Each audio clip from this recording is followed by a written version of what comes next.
Dark Dai Dewey led his men into Seastone Prison and looked at these guys with a faint smile. There is the ambitious Capone Beeg who wants to surrender but is not accepted, and there are Crocodile and Enel who are always unwilling to surrender. As for a big shot like Golden Lion Shaki who has Conqueror's hockey and is old, Dai Dai doesn't need him to surrender.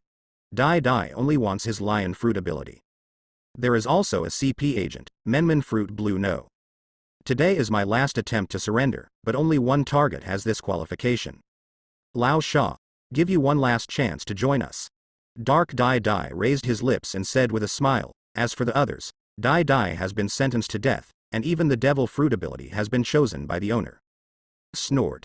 Sand Crocodile still looked proud, with no intention of surrender, and looked like he would kill if he wanted to. Asshole Dai Dai. Asshole Qinghai people. I will definitely kill you. Thor Enel gritted his teeth and said, his eyes filled with murderous intent. But just as he finished speaking, he was sucked in by the dark energy in Dai Dai's right hand, and his whole body flew towards Dai Dai. Then I will kill you today. Dai Dai pinched Enel's neck and his tone was cold to the core. His murderous intention was stronger and more ferocious than Enel's. Enel's face turned red from being pinched, and his orifices began to bleed. Seeing this scene, both Golden Lion Shaki and Capone Bega's eyes widened. Little brat Dai Dai, this is a Logia Thunderfruit user. Are you going to kill him like this? Golden Lion Shaki was a little surprised. He thought that Dai Dai had been locking them up just to recruit them, otherwise they would have been killed or sold to naval headquarters. Captain Dai Dai, I sincerely surrender, please accept me. Capone Beeg has already heard the meaning of Dai Dai's words. Today, only the Sand Crocodile has a chance to survive, but the original 7 warlords of the sea has obviously refused. The underworld godfather didn't want to die, so he shouted quickly, and even though his body was tied with seastone chains, he still had to squirm towards Dai Dai with all his strength. Don't worry, I have found a better owner for Thunderfruit, including your lion fruit ability, Shaki Old Ghost. As for Crocodile, you gave up the chance to live, so let you see with your own eyes how lousy deals with you stinking stones. By the way, I forgot to tell you, I also have the design drawings of Pluton. The Pluton you have been planning for more than 10 or 20 years is simply a joke. Dai Dai showed a joking expression, and the strength of his hand became stronger and stronger. The dark substance on his body began to wrap the Thor Enel, and a box of fruit was moved to Dai Dai's side by Baugus. Hearing Dai Dai's words, CP Spy Blueno's pupils shrank suddenly. The Pluton design drawing was really obtained by Dai Dai. It's a pity that he can no longer pass on the news. What? Crocodile immediately looked at Dai Dai and shouted in disbelief. The Pluton battleship he had been planning for more than 10 years was found by this guy who had been at sea for a year. Did Nico Robin tell you Alabasta's secret? The Sand Crocodile was extremely angry now, as if it was a peach tree he had worked so hard to plant, and then Dai Dai picked the peaches. You were actually planning Pluton ancient weapon too? Hateful. If Roger had given me the information about the ancient weapon, I would have dominated the world. Golden Lion Shaki also interjected angrily. It was after he found out the news that Roger had obtained the ancient weapon that he led the Sky Pirates fleet to encircle and suppress the Roger pirates and launch the Battle of It Volume. Capone Beeg was shocked when he heard these secrets, but more fear burst out in his heart the next moment. Because Dai Dai told this shocking secret, do they, the prisoners, still have a chance to survive? As the godfather of the underworld, he has also done this kind of thing, which is to reveal a big secret before the enemy is about to die, so that the enemy will die in silence. And now that Dai Dai refused to accept his surrender, Capone Beeg knew that he was almost dead today. This made him look extremely pale, and he rolled towards Dai Dai desperately, looking for any chance of survival. Gia haha. Lousy snatched this Pluton design drawing under the eyes of the CP Organization of World Government. What does it have to do with Alabasta? Crocodile, Shaki, your fate ends today. Dark Dai Dai laughed, and the dark substance on his body enveloped him and Enel, forming a big dark ball. Crack. With the sound of bones, Blue No and Capone Bega's eyes shrank. Dai Dai really killed this Logia Thunder fruit ability user. The eyes of Golden Lion Shaki and Crocodile are also very solemn. This is not like the aura of that brat Dai Dai, he is not Dai Dai. Golden Lion Shaki suddenly said, looking at these dark substances, his face changed drastically, as if he thought of some terrible devil fruit ability, and the Sand Crocodile also widened his eyes. Waihaha. This is our captain, old guy. Fighting champion Badgers laughed, his eyes full of excitement. Fire Fist Ace was imprisoned in another place by Captain Dai Dai, but now he can choose the devil fruit abilities of these prisoners at will. As the darkness dissipated, Enel's body was thrown out by Dai Dai, holding a devil fruit covered with thunder patterns in his hand. This scene made Shiki, Crocodile, Capone Big and Blue No all widen their eyes and fall completely into a daze, followed by endless fear. Dai Dai can actually rob devil fruit's ability directly? Nami. Eat it and show them what a surprise it is. Dark Dai Dai grinned and handed the thunder fruit to his woman. Thank you, Big Daddy. Nami jumped up excitedly, and under the envious gazes of Badgers and the others, she took a bite of the thunder fruit.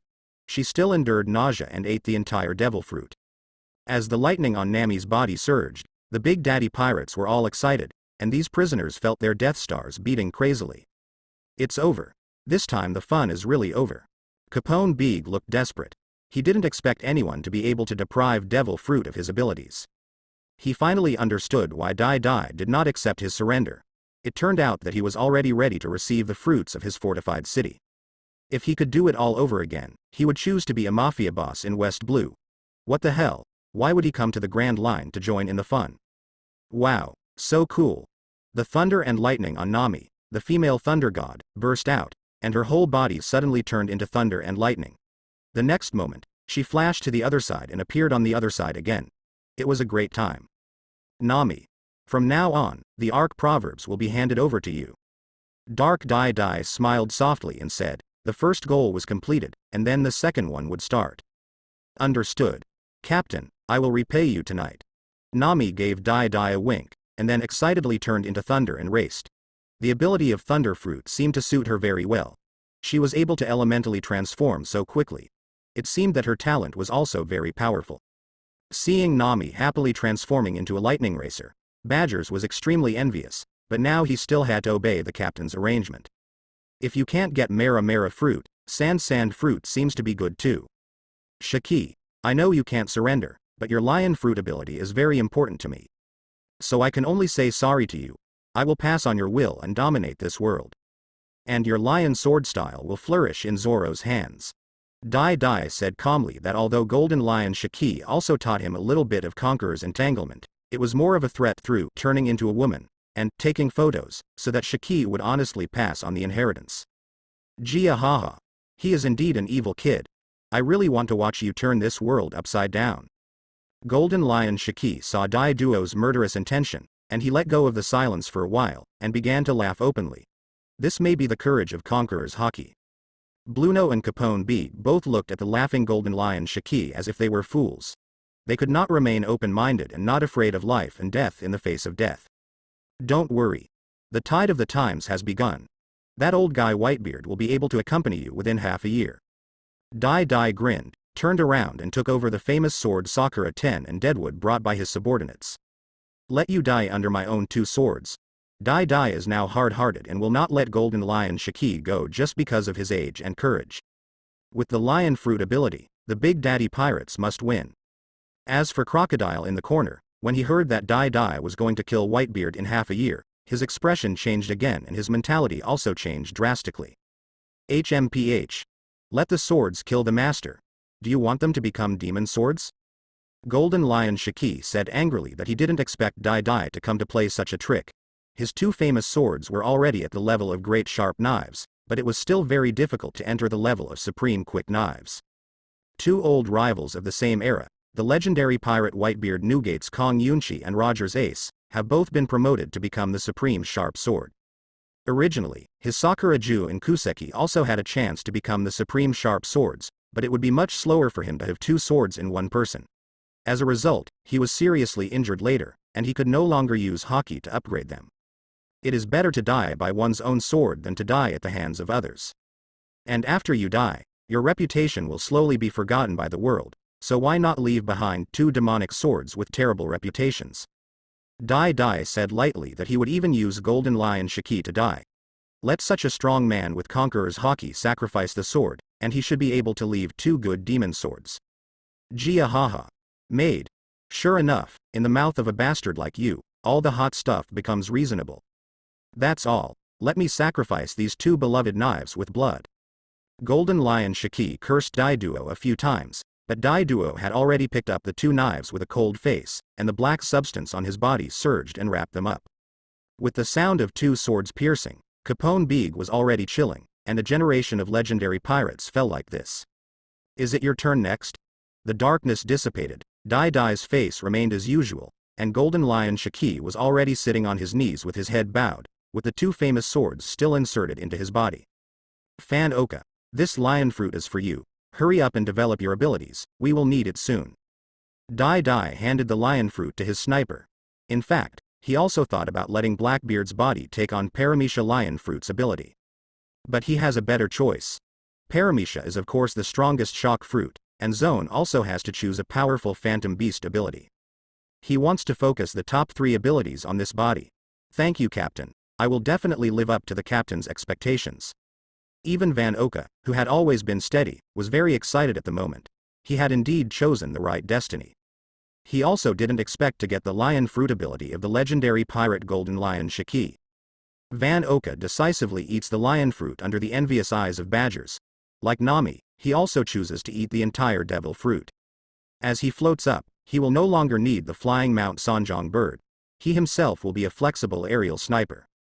Keep Golden Lion Shiki's body refrigerated, and the same goes for that Enel. Dai Dai pulled out his strange swords and ordered to his men, if he can frighten this guy Gecko Moria, maybe these corpses can still be used. Yes. Captain, the Leaf Man's subordinates transformed by Lily Carnation immediately took the bodies of these two people down. This greedy little yellow flower did not dare to eat the corpses that Dai Duo had ordered to preserve. And somewhere in the Grand Line, more than a dozen floating sky islands fell, and the huge impact caused a large tsunami. Even Shifeng Island in the distance was flooded by the waves. Fortunately, Golden Lion Shiki chose the floating islands in a remote place to avoid being discovered. There were not many islands nearby, so the casualties were not many. Naval headquarters immediately sent people to investigate the situation. It is estimated that within 2 days, news of the death of Golden Lion Shiki may be spread. In Seastone Prison, Dai Dai's robbery of devil fruit is still continuing. Bajis, I'll let you choose first, sand fruit, gate fruit, fortress fruit, whatever you choose. Dai Dai looked at the flying Van Oka and smiled, then glanced at badgers, and then looked at Crocodile. This guy had such a bad temper that he would rather die than surrender. Wow. It's really hard to choose. Actually, I want Logia Mera fruit more, but Logia sand fruit is not impossible either. Badgers grinned excitedly, looking at Crocodile's body like a treasure. Hey, I really envy this guy. If I had known, I wouldn't have eaten devil fruit so quickly. To be honest, Devil Sheriff Lafitte is really envious of badgers, a stupid young man. This may be because stupid people have stupid blessings. Watching Nami practice her Logia Thunder fruit ability, and Van Oka getting familiar with her Lion fruit ability, both are one of the top devil fruit abilities. I'm really greedy. This is fate. Poison Q also lamented that he actually had the ability to eat the sick fruit quite early, but he felt that this ability was very suitable for his sick body. Gia haha. Crocodile, do you hear me? My cadre has taken a fancy to your sand fruit ability, so are you ready to die? Dark Dai Dai walked towards this arrogant sand crocodile step by step, full of a sense of oppression. If he didn't surrender, there was really no need to stay here and waste food. He would be upset just looking at it. In the past, they didn't have access to Dark Fruit's ability, so they had to be tough for a few months, but now there is no need to force him to surrender. Wait. Seeing Dai Dai getting closer and closer, facing the terrifying pressure of death, and remembering his hatred and dreams, Crocodile finally shouted out. Crocodile's shout made the excited badger suddenly widen his eyes. Could it be that the sand fruit ability in his mouth was about to fly away? Hey, damn Crocodile. You don't want to surrender, do you? I advise you not to be such a weakling, and the captain, a careerist with eyes on his head, will definitely not surrender to your hands sincerely. So it's better for us to kill him quickly now. Badgers immediately shouted anxiously that if the sand crocodile surrendered, Captain Dai D would probably accept Crocodile's joining. If that's the case, wouldn't his sand fruit ability be useless? Although sand fruit is not his ideal devil fruit ability, the ability to obtain it is his own ability. As the saying goes, a bird in the hand is worse than 100 birds in the forest. So he would rather get the ability of sand fruit right away than wait for the ability of Mera fruit. If Fire Fist Ace is secretly executed by Marine, the Mera fruit will be gone. Quiet. Let's see what he says first. Anyway, you won't be missing your devil fruit ability. Dai gently waved his hand to calm Badges down, and then looked at the sand crocodile who spoke urgently. Seeing the crew members of the Big Daddy Pirates looking at him, Crocodile also clenched his fists. It wasn't that he was afraid of death, but he was really unwilling to die like this. I heard you're going to take down Whitebeard in half a year, Admi. Crocodile thought of Whitebeard's revenge for his broken hand in the Pluton design blueprint in Dai Duo's hand. He didn't want to die quietly being deprived of Devil Fruit's abilities. What does this mean? Surrender. Join. Dai sneered. This sand crocodile still couldn't see his current situation clearly. Does he lack Crocodile's combat power now? If you give sand fruit to Badgers, even if he is a bit worse than Crocodile, how many times worse can it be? Dai needs loyal subordinates, not guys who make Dai look bad all day long and refuse to obey orders. No matter how strong he is, Dai doesn't need this kind of subordinate. I joined the Big Daddy Pirates, but I need the power to act independently. However, I will obey your orders. Crocodile's eyes looked at Dai. How could he be so humble to this young man unless he had no choice? Are you overestimating your value? Dai grabbed Crocodile's neck and lifted him up, looking at the sand crocodile with cold eyes. Apart from being a little bit better at developing sand fruit, this guy has no use value for Dai. In terms of strategy, intelligence, and strength, Dai was confident that he could suppress this so-called king of the desert. Even if Crocodile was awakened to be a strong person, he began to resume the practice of two-color hockey. But Dai really doesn't need such an overly arrogant guy. After becoming 7 warlords of the sea for more than 20 years, this guy is indeed not suitable to be a subordinate. Crocodile's eyes were full of horror when he saw Dai's murderous intent rising sharply. I have already promised to abide by Dai's orders, what else do I want from him? You missed your chance to live. A waste who lives forever in his own eyes but cannot awaken conqueror's hockey. He doesn't have the qualifications or courage to become a king, but he always dreams of becoming a king. The strength in Dai's hand surged, squeezing Crocodile's neck so hard that the dark substance on his body began to surge and swirl around him. Badgers immediately moved the box of fruit over excitedly. There was even a prickly pear in it, because the sand fruit looked like a cactus. Crocodile's eyes bulged, his mouth and nose were bleeding, and his whole head began to become congested and red. The breath of death was approaching. Even if Crocodile still wanted to speak, his throat had been tightened and there was no chance of speaking at all. The eyes he looked at Dai were full of desire to live. Boom. Crocodile was hit hard by Dai and hit the seastone cage railing. You have one more chance to reorganize your language. Dai said coldly, and then the darkness Uzumaki in his hand surged, sucking Blue No directly, and stabbed the CP9 spy's heart with a handknife, and blood instantly splashed on the faces of Crocodile and Capone Beeg. As Blue No vomited blood, a dark space enveloped him and Dai. Why did you just take action without even saying a word to persuade them to surrender? Don't spies have any human rights? Capone Beeg was so frightened that he turned extremely pale. At this moment, he finally knew that the more important and special the Devil Fruit's ability, the lower the chance of survival. Ah! Why did the captain let this sand crocodile bastard go? Badgers was already itching to wait. He felt like his sand fruit ability was going to fly away. This made him a little entangled as to whether he should persuade the captain again, but he still held back. Everything still depends on what Captain Dai wants. He knows that the captain will not treat him badly as a loyal veteran cadre.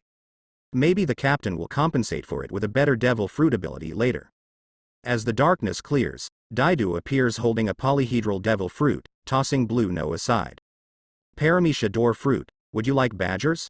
I need a door guard now. Daiduo held the Menman fruit and said to Badgers, this space-type devil fruit is very useful at critical moments. Let the captain be given to someone else. I prefer the devil fruit ability for frontal fighting. Badgers immediately refused. A devil fruit ability that opened the door did not fit in with his head-on image. How about the shining fruit ability of the Whitebeard Pirates Division 3? It turns into a diamond man. It has very strong defense and is not afraid of anyone in front of you. Dai thought of Diamond Josie's fruit ability, which was also suitable for a macho crew member like Badgers. Why haha. I don't mind if I can get it. Badger's eyes lit up. He had also heard of Diamond Josie's name. This ability was not much worse than Logia Devil Fruit's ability. Agent, I'll give you this door fruit. From now on, Foxy and I will stay with me. Dai Dai scanned it around and could only hand over the devil fruit to the Ghostman agent, who was fairly talented. The most important thing was that he, like Badgers, was very loyal. Yes, Captain. Ghostman Jin didn't have any objection and immediately ate the door fruit and became familiar with his devil fruit ability. When Capone Beeg saw the look in Dai Duo's eyes, he was so frightened that he broke out in cold sweat and became weak all over. Captain Dai Dai, I swear that I will surrender to you for the rest of my life and I will never have any thoughts. Capone Beeg shouted quickly. After being targeted by Dai Dui, the hairs all over his body stood up, full of fear of death. This ability is a bit important, I don't want to leave it to you. Dai Dai expressionlessly sucked the frightened Capone Beeg into his hand, and the two famous swords Sakura Ten and Kumu drank the blood of a West Blue Gang godfather again. As the darkness dissipated, Capone Beeg also died. All the important prisoners in this Seastone prison died, except for Crocodile, a sand crocodile. Memory Seahorse, I give you this fortified city fruit. From now on, you will stay with me. Because it is possible to go to Impel Down once, so using Memory Seahorse as a troop transportation city will not instantly attract the attention of Impel Down guards like wanted criminals like Capone Beeg. Moreover, the Memory Hippocampus can also be used as a storage space for Dai Dai, allowing him to enter and exit Dai Dai's private space without the need for an ugly man like Capone Beeg. Under Dai Dai's arrangement, Memory Seahorse also quickly took a sip of the fortified city fruit. After gaining the fruit's power, he stopped eating the disgusting fruit with a look of discomfort on his face. As each Devil Fruit star has its owner, the crew members who did not get Devil Fruit's abilities are a little disappointed, but they are full of hope for the future. Because there are not many cadres behind them to compete with them for the Devil Fruit ability. Badgers was still looking at the injured crocodile helplessly. He now hoped that the sand crocodile would be tougher and let Captain Dade chop this guy to death. I only give you one chance to speak. Dai Dai looked at Crocodile with a cold expression. He didn't know why he gave this guy so many chances. Perhaps it's because of Crocodile's gender mystery and forced 50-50 split, and it's really incredible that this guy's bounty has soared to 1.965 billion belly. Is this guy really stronger than 4 generals and 3 disasters? Dai Dai expressed that he was very confused. A certain Oda of Go-Ri randomly gave bounties randomly, causing the entire bounty system to collapse. I want to be the first officer. The weak crocodile only said one sentence and then looked at Dai Dai. Even if he surrendered, he would still stand on the shoulders of others. Haha. There is no deputy captain on my ship, and each of them determines their status based on their strength. When Dai Dai heard this, he did not kill Crocodile immediately. Instead, he explained that he knew that this proud sand crocodile had already put down a little dignity in the face of death. The other crew members of the Big Daddy Pirates immediately looked at the rude prisoner with evil eyes. Crocodile finally surrendered. Whether it was fighting the Whitebeard pirates or witnessing the appearance of Pluton, he had to survive. On my ship, obeying my orders is the first rule. I hope you won't make any mistakes. Dai Dai smiled lightly and said, after thinking about it for a moment, he still did not ask Trafalgar Law to take out Crocodile's heart, but directly untied all the seastone chains on the sand crocodile. If this guy really dares to run away, then the whole sea will search for him, just a lonely man. And without Dai Dai's approval, he couldn't even leave the Galosiadi. What's more, Dai Dai has already reached in-depth cooperation with several underground dark organizations, and all kinds of information can be easily obtained. Crocodile dares to escape from the sea, and he will soon be wanted by the forces led by Marine and Dai Duo. I hope he doesn't show any signs of defecting, otherwise he will face real death if he is spotted by Lily Carnation on the island ship. In this devil fruit plundering experiment, Badgers was the only one with a bitter face. This time, he got nothing from the devil fruit carving, which was really annoying. Don't make such a bitter face, I won't lose your devil fruit ability. Dai Dai comforted this loyal crew member, handed the wanted notices of Monk U Rouge, Diamond Josie, and Julie Pio to Badgers, and told him about the advantages and disadvantages of Karma Fruit, Shining Fruit, and Power Fruit. Finally, Fire Fist Ace's Mera Mera fruit ability was used as a guarantee, which made Badgers look forward to it again. Dai Dai has promised that even if Fire Fist Ace dies and the Mera Mera fruit is reborn elsewhere, the Big Daddy Pirates will take it back. Inside the laboratory of the Guloside, the consciousness of the 3 Teach who lost their memory has returned to their original state, and the 3 children have returned to their bodies, but their memories of this day have also been swallowed by the Memory Seahorse, forgetting everything that happened today. Dai Dai returned to his body again, and the familiar smell was soothing. Although he did not have the ability of dark fruit, the powerful conqueror's hockey and barrier fruit abilities made him feel more comfortable and at ease. Dai Dai personally helped this Blackbeard teach transform into darkness. Dai Dai put sea stone handcuffs on him, and then took care of him and asked people to take good care of this body. You can use him next time to rob the devil fruit ability. Trafalgar Law, Memory Seahorse, Agent, and Foxy have been organized into a guard team by Dai Duo, ready to use their devil fruit abilities at any time. Dark Dai Dai's body has been placed in the castle in the Memory Seahorse, and is taken care of by Akin, Foxy, and Dai Dai's women in turn. The various officers and crew members of the Gulosiati have once again entered into a high level of training, because a world war is about to come. This island ship is speeding towards the Gum Island. The Big Daddy pirates are still in the naval headquarters in the underground dark world, constantly obtaining information about the Kid pirates, and are ready to hunt down the Supernova pirates at any time. And Eustace Kid seems to be looking for information about the Big Daddy pirates, trying to cause trouble for the 7 warlords of the sea, and wants to use Dai Dai's reputation to rise to power. I don't know what kind of battle will break out when the two sides actually meet. Dai Dai didn't pay much attention to Kid. He was now planning to send Fire Fist Ace to naval headquarters. Give this guy a big credit. This guy can definitely push Fire Fist Ace into impel down quickly and won't give Garp a chance to intervene. And with this rat shit around, CP elites like Rob Lucci will always be suppressed.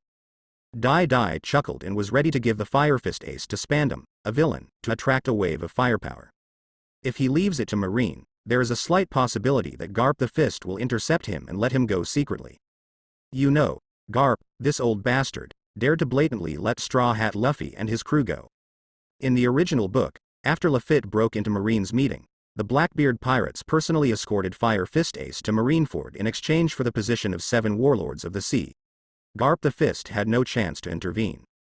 After subduing Roget and dealing with Kid, send Fire Fist Ace to Eni's lobby. By the way, where is Straw Hat Luffy? No matter what, this war will drag him down.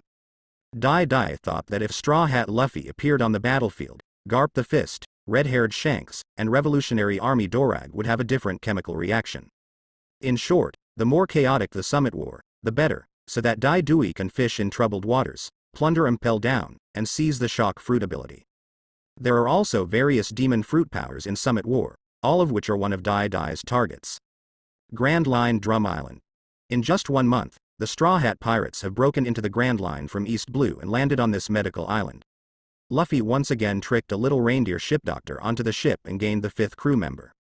With the strong assistance of Dr. Kaleha, the little guy Chopper was finally sent to the happy pirate ship of the D family. After Straw Hat Luffy went to sea, he met Joseph and Johnny at a bar on an island in the East Blue.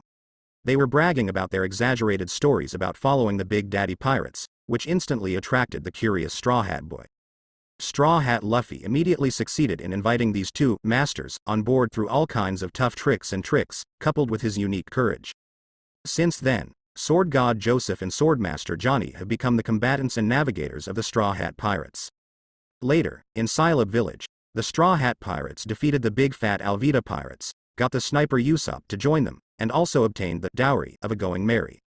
At the sea restaurant Barati, by chance, he helped Jeppu and Sanji defeat the Buggy Pirates, and successfully lured Sanji, who had dreams, onto the ship.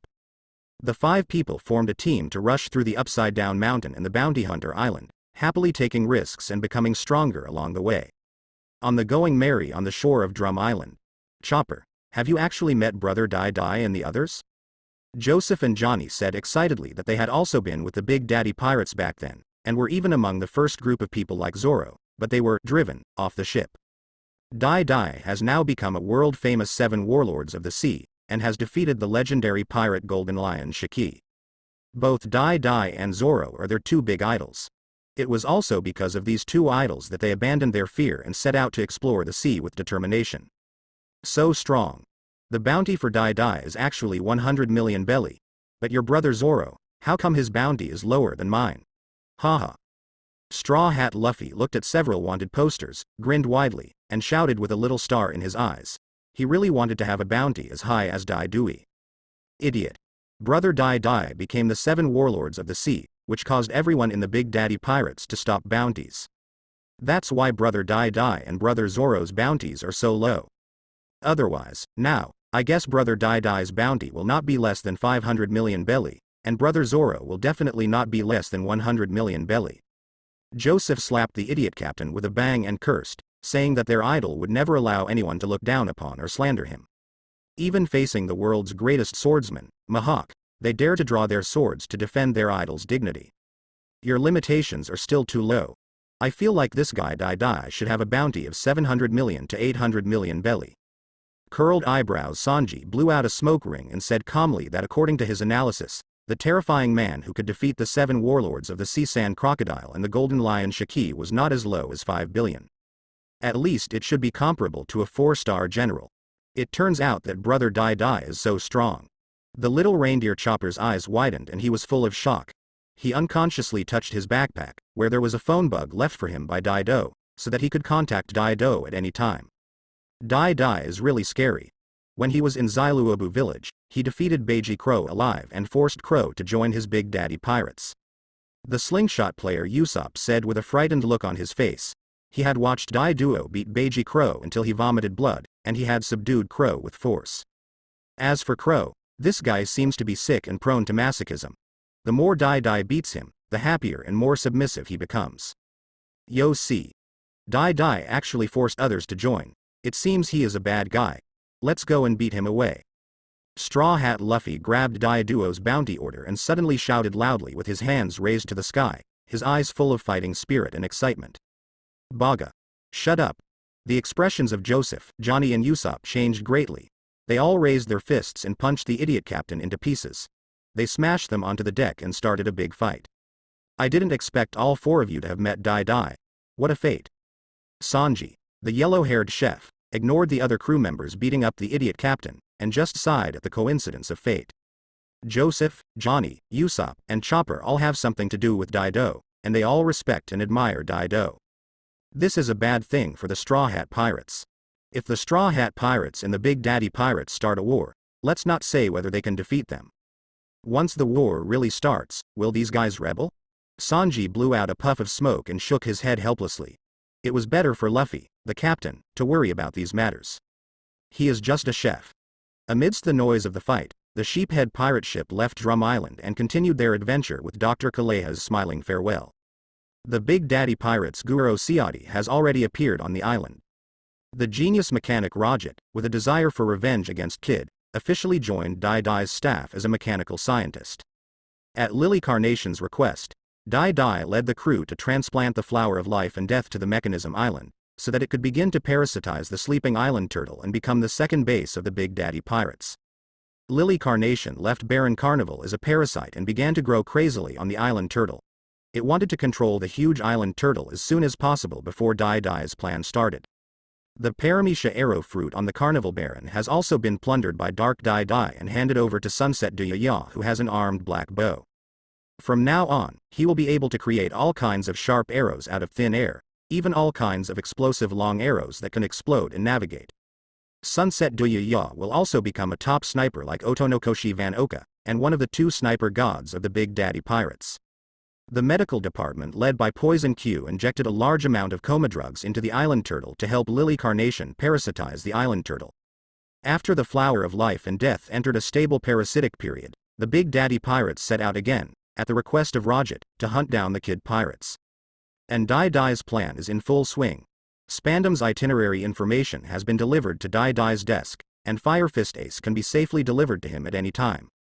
While chasing the Kid Pirates, the Gulosiati passed by the ruins of the floating islands again, and Van Oka, who possesses the ability of lion fruit, began to test his skills. Several incomplete monster islands were floated back into the sky, allowing the IQ plants on them to continue growing. All the surviving monsters were gathered on the monster islands, leaving Dr. Indigo and some of his men to restart research. For a few days, the Gulosiati has been very busy.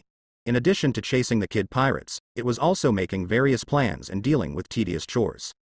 Their quiet days are numbered now. Dai Dai's 7 warlords of the sea position will not last long. The Grand Line's territory should be put away, and those materials and gold wealth should be taken away. Naval Headquarters has also been urging Dai Dai to go to Marineford. It seems that they want to do a full body examination for Dai Dai, draw some blood, and register the Devil Fruit ability. However, Dai Daikai won't go. Does he really think he doesn't know about Vegapunk's Seraph plan? He has also refused Marineford's recruitment many times on the grounds of hunting the supernova pirates. Somewhere along the Grand Line, a battle fortress was floating in the air and the Susanoo Sayadi had successfully ascended to the sky. The genius mechanic Rajat is still undergoing a comprehensive transformation, while the navigators Nami and Van Oka are controlling the navigation of the island ship together. At this time, in the battlefield of this island ship, pirate hunter Zoro has entered serious three-sword style mode. All three swords have been unsheathed, and he is fighting back and forth with a Sandman on the field. The golden hook and the long knife continued to clash, sparks flew everywhere, and the sand blades and sword energy collided, bursting out waves of air. Crocodile, this guy, has been turned back into a man by Shinigami Poison Q. After he only partially recovered from his injuries, he immediately eagerly participated in the Big Daddy Pirates monthly ranking battle competition to show off his strength. He wants to seize the number 2 position on the Big Daddy Pirates ship and suppress the others. Of course, the green algae head Roronoa Zoro would not give up this position easily, and then there was this fierce battle. Waihaha. Zoro's armament hockey is stronger. Damn it. Originally, this sand fruit ability should belong to Lousy. Fighting champion Badgers said it without scruple, not caring whether Crocodile heard it or not. This guy is still a little conceited. He's still thinking about fighting before his injury has healed. Dai stood on the viewing platform, watching the battle between the two, and frowned slightly. This guy was really arrogant. Crocodile is still seriously injured and his weak attacks no longer pose much of a threat to Zoro. After Lily Carnation was transplanted to the island, Dai began to personally pay attention to Crocodile's situation to prevent him from running away shamelessly. Nami's Thunder Fruit ability is also getting better and better. The radio wave sight color has been developed, and she has also begun to help monitor the sand crocodiles and exercise this ability by the way. However, although Crocodile was arrogant, he still kept his words and had no intention of leaving. Especially knowing that the Big Daddy Pirates had begun to deal with the Whitebeard Pirates, he didn't want to leave even more. What's more, there is the Pluton design drawing he wants to get. One more thing, now the Susanoo Sayadi is in the air. Although the Logia sand fruit ability can fly a certain distance, it cannot fly between islands. Therefore, Crocodile cannot escape Dai's grasp at all. The only way out for him is to be honest in the Big Daddy Pirates and position himself correctly. After a fierce collision between Zoro and Crocodile, the two could only end the battle in a draw. Later, guys like Badgers and Ed Drago rushed up and had a fight with the Sand Crocodile. In the end, the Big Daddy Pirates temporarily acquiesced to Crocodile as the number 3 character, while Zoro barely retained the number 2 character. However, next month's ranked battles will be difficult to say. Because Thunderfruit Nami, Lionfruit Van Oka, and the Sand Crocodile who has recovered from his injuries, all of them may attack the number 2 character. Green Algae Head Zoro needs to work harder if he wants to retain his title of number 2 person. After all, others are blessed with powerful devil fruit abilities, and he can only continue to enhance his swordsmanship and hockey. Dai is very satisfied with these men. He only needs to help them set a direction, give them some guidance, and let them work hard. There is no need to take care of these guys like a nanny. Although Crocodile is not a gregarious guy, he still begins to contact smart people such as Beiji Crow and Devil Sheriff Lafitte, and learns about the various plans of the Big Daddy Pirates. In the following days, Crocodile was extremely shocked by the crazy training atmosphere of the Big Daddy Pirates. When did a pirate become more disciplined than a Marine? The various training plans are simply more exaggerated than Marine's training camp. Even Sand Crocodile can't bear the intensity of training. He still prefers to smoke cigars and drink red wine, and then point out the country. However, he was often forced to be a sparring partner by Dai, who claimed to be practicing double-color hockey for him, but in reality he was beaten. A few days later, in the captain's office, Dai had just finished practicing martial arts with Robin. Robin snuggled against Dai's body and began to report the recent special information. Spandam has gone to the Seven Waters capital, and seems to be preparing to forcibly arrest Mayor Bingshan. CP9 agents are still lurking in the Seven Waters capital. The Straw Hat Pirates you have been following have passed Drum Island and kidnapped the cute little reindeer we all love. Now they have landed in Alabasta. It seems that the Kid Pirates are also going to the capital of Seven Waters to renovate the pirate ship. Maybe we can deal with them in one go. Nico Robin had heard that Dai wanted to deal with Spandam, the father and son, and she became much more serious about her work. Back then, it was CP9 Commander Spandine who launched the buster call with the golden phone bug, allowing Marine to destroy O'Hara. Now his son Spandam has become the head of CP9. Not only is he looking for Pluton's design, but he is also hunting for her, the orphan of O'Hara who can decipher ancient texts. That weird monk U Rouge is indeed from Sky Island, but this guy has now left the 4th route and gone to other routes. Magician Basil Hawkins, on Route 7, very far away from us. Marine Admiral Aokiji Kuzan, most recently seen in Spring Queen City St. Topol. Akainu is stationed in New World, while Kazaru and Garp the Fist are both at naval headquarters. There is no news about Miss Ba Jin, Edward Wable, and the wandering blind swordsman Yishao you want to inquire about. Robin continued to report various information, while Dai Dai held a purple grape in his hand and fell into thinking and recollection. In addition to the myriad colors of purple grapes, he also thought of the 9 heavens of thunder and lightning of oranges, which was very exciting. Straw Hat Luffy has arrived at Alabasta? It's almost time. Then let's do these 2 things, Kid and Fire Fist Ace. Dai Duo calculated the time, and it should be almost the same. Now that Fire Fist Ace and the Whitebeard pirates have been out of contact for so many days, the leader of the 4 emperors has begun to become restless in the New World. A certain sea area in New World. There was a loud noise on a huge whale-shaped pirate ship. The powerful Whitebeard pirate group was actually preparing to welcome an unexpected guest. Because of another 4 emperors, the red-haired Shanks boarded the Whitebeard pirates Moby Dick. And this pirate emperor, who had only been a member of the 4 emperors for 4 years, actually gave him a show of strength as soon as he got on the ship. The extremely powerful Conqueror's Haki caused cracks in Whitebeard Newgate's main ship, and a large number of pirates were knocked unconscious. This scene made the leader of the 4 emperors very unhappy even after drinking. Shocking his sons to death upon meeting them, what kind of guest behavior is this? And when he saw the red-haired Shanks, Whitebeard was reminded of the wound he received from Roger, and it felt a little painful just to recall it. Roger, this bastard, a brat on his ship, has now grown to such an extent that he is no weaker than them. The red-haired man is indeed several levels better than his sons. However, now that the red-haired Shanks has boarded his ship and released Conqueror's Haki unscrupulously, is this bullying him, an old guy who has potions, that he is too old and frail to even use Conqueror's Haki? In the past, Dai Dai bullied Golden Lion Shiki, but now a red-haired Shanks is bullying him. These old guys seem to be no longer suitable for this era. If there really was a fight, Whitebeard felt that with his body, he really had no confidence in defeating the red-haired Shanks, but if he had the confidence to fight, both sides would end up losing. Whitebeard still endured the displeasure of the red-haired son being stunned and gave the young Emperor Shanks, the red-haired man, a chance to talk. However, Whitebeard and the red-haired two only talked for a few minutes before they quarreled about Fire Fist Ace. Whitebeard was already very irritable when Ace lost contact. Now the red-haired kid not only stunned his sons, but also came to dictate matters on his ship and interfere in his internal affairs. Even though Whitebeard was hung up and didn't want to do anything, he couldn't hold back his anger in the end, so he drew out his supremely sharp sword, Kong Yunki, and slashed through it. The huge collision between the two split the dense clouds in the sky, as if the sky was split. However, the two sides did not really fight in the end and broke up unhappy. The news of the contact between the two Four Emperors pirate groups quickly appeared in the newspapers. Countless people feel as if something big is about to happen.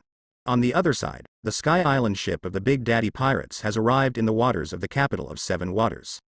Captain, as long as you give me the magnetic fruit, I can build the ancient Losayati into a real war fortress, no worse than the ancient weapon. Mechanical scientist Rajat said enthusiastically that he only discovered how useful the devil fruit ability is after constantly working with the cubic fruit gyrom.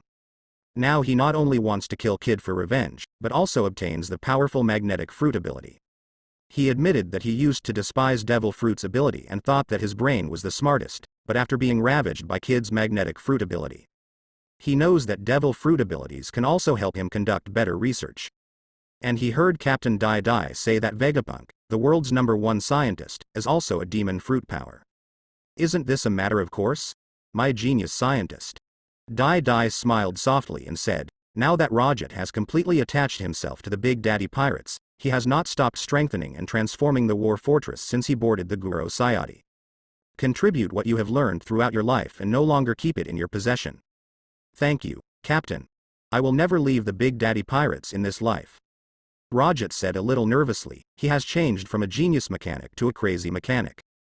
This guy got the technology to transform humans from Iron Man Frankie, and these days he is actually carrying out mechanical transformation on himself, and he is quite motivated to achieve mechanical ascension. After getting the magnetic fruit, he might actually transform himself into a biological robot. In these days, Crocodile has fully realized the terrifying strength of the Big Daddy Pirates, which completely surpasses any of the 7 warlords of the sea and the underground Dark Emperor. There is already the prototype of the 4 Emperors pirate group. As long as Dai Dai's strength reaches the 4 Emperors level, coupled with his Crocodile, Nami, Fan Oka, Zoro, these powerful ability users and crew members, he can definitely become the 5th Emperor. And as Dai Dai said, the Whitebeard pirates will soon be brought down, so it is inevitable that the Big Daddy pirates will become the 4 Emperors. If this is the case, it seems that being the number 2 character in the 4 Emperors pirate group is not unacceptable. Captain. Eustace Kid is above the capital of 7 waters. Devil Sheriff Lafitte flapped his white wings and slowly landed next to Dai Dai, with an admiring smile on his face. He had now completely surrendered to Dai Dai. After Dai Dai captured Blackbeard Teach and gained Dark Fruit's plundering ability, he knew that Dai Dai was destined to become the master of this era. Now they just need to keep hunting demon fruit power to increase their strength. Even the 4 Emperors pirate group will not be their opponent in the future. As long as Dai Dai can compete with the 4 Emperors, the crew members of the Big Daddy Pirates, even in a group fight, can wipe out the 4 Emperors pirates, no matter what 4 generals or 3 disasters they have. Activate the Ark's motto, don't expose the Gulo Sayadi now. Dai Dai ordered, and the war fortress immediately stopped outside the waters of the capital of 7 waters, and a golden spaceship left the island ship. You're going to give Fire Fist Ace to Marine and start a war between them? Crocodile has probably understood Dai Dai's plan, which is to let Naval Headquarters let the Whitebeard pirates start the war, so that the Big Daddy pirates can use Marine's power to free up Whitebeard, the 4 Emperors' position. Then let the Big Daddy pirates become the new 4 Emperors. This is just a small part of the plan. Looks great. Study well. Don't engage in small projects like stealing the country from now on. See how lousy turns the world upside down. Dai Dai grinned, and the crew members, including Crow, Lafitte, Luo, and Van Oka, all began to think seriously. Want to guess what Dai Dai's real purpose is? Even provoking a war between Marine and the 4 Emperors is part of the plan, so how big is his goal? I hope you won't disappoint me. Crocodile snorted and said, had his plan to steal the country been ruined by Dai Dai, otherwise he would be able to become the king of a franchising country like Doflamingo. Ark Proverbs is speeding towards the 7 Waters capital, and the Kid Pirates have already found a shipyard in the 7 Waters capital to help upgrade and renovate their Victoria Punk. On the other side, the CP9 agents have been unable to find the whereabouts of Iron Man Frankie. Spandam finally couldn't bear it anymore. He wanted to arrest Mayor Bingshan directly and ask for the whereabouts of Pluton's design drawings. He has already taken other members of CP9 to the capital of 7 Waters on a world government warship, intending to take action himself. Inside the number 1 shipyard in the capital of 7 Waters, a pirate ship with a dinosaur skull on its bow is being transformed by Carrera Company. At the request of Eustace Kid, the Victorian punk ship has become more and more gothic punk. Boss Kid. Big Daddy Babaya robbed the bank in the capital of 7 Waters. How about we do it too? A white-haired man who looked like a demon and a zombie spoke. His name was Hit, and he was one of the senior cadres of the Kid Pirates. Like the other 2 senior officers Kira and Vale, he was once the leader of a bad group on a South Blue Island. The 4 of them each occupied various streets on the island, and there were constant disputes on weekdays. In this non-joined country, bandits and pirates are rampant, and the country cannot become a country. Later, the most powerful bandit group on the island carried out a nationwide plunder. Kid's family and beloved girl all died in this turmoil. The girl's name is Victoria S. Drew Yannicka, and she is also the crush of the killer warrior Kira. The furious Eustace Kid gathered the other 3 bosses. Among them, Kira and Kid were friends who had known each other since childhood, and they also liked the girl, so they were the first to respond to Kid's call. The other 2 leaders, Hit and Vale, also suffered heavy losses in this bandit robbery. They also followed Kid's revenge team with anger. Under the leadership of Kid, they defeated the largest gangster group in the country.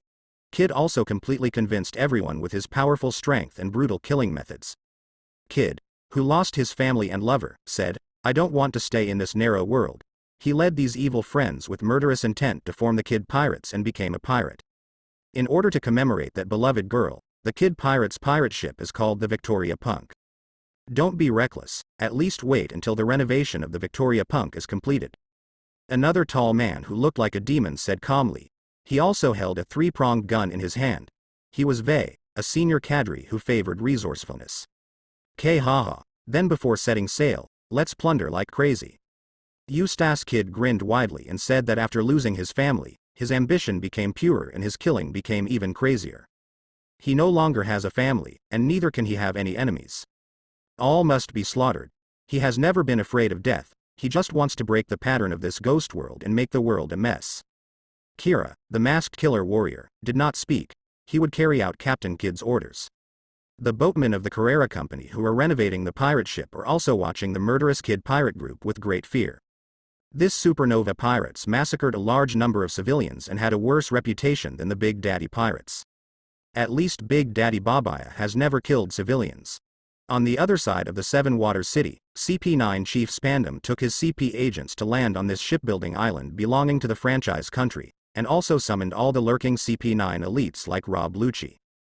This time they want to forcibly arrest the mayor of Bingshan in the capital of Seven Waters on unfounded charges. In addition to being the mayor, Bingshan is also the president of the strongest shipyard in the Seven Rivers City. He has hundreds of powerful foremen and boatmen under his command. Without any strength, they really can't defeat him. If Bingshan was a soft persimmon, he would not be able to manage the Seven Rivers capital in an orderly manner and integrate all the thorny shipyards. If he didn't have any brains and self-preservation ability, it would be difficult for him to survive for so long under the covetousness of pirates.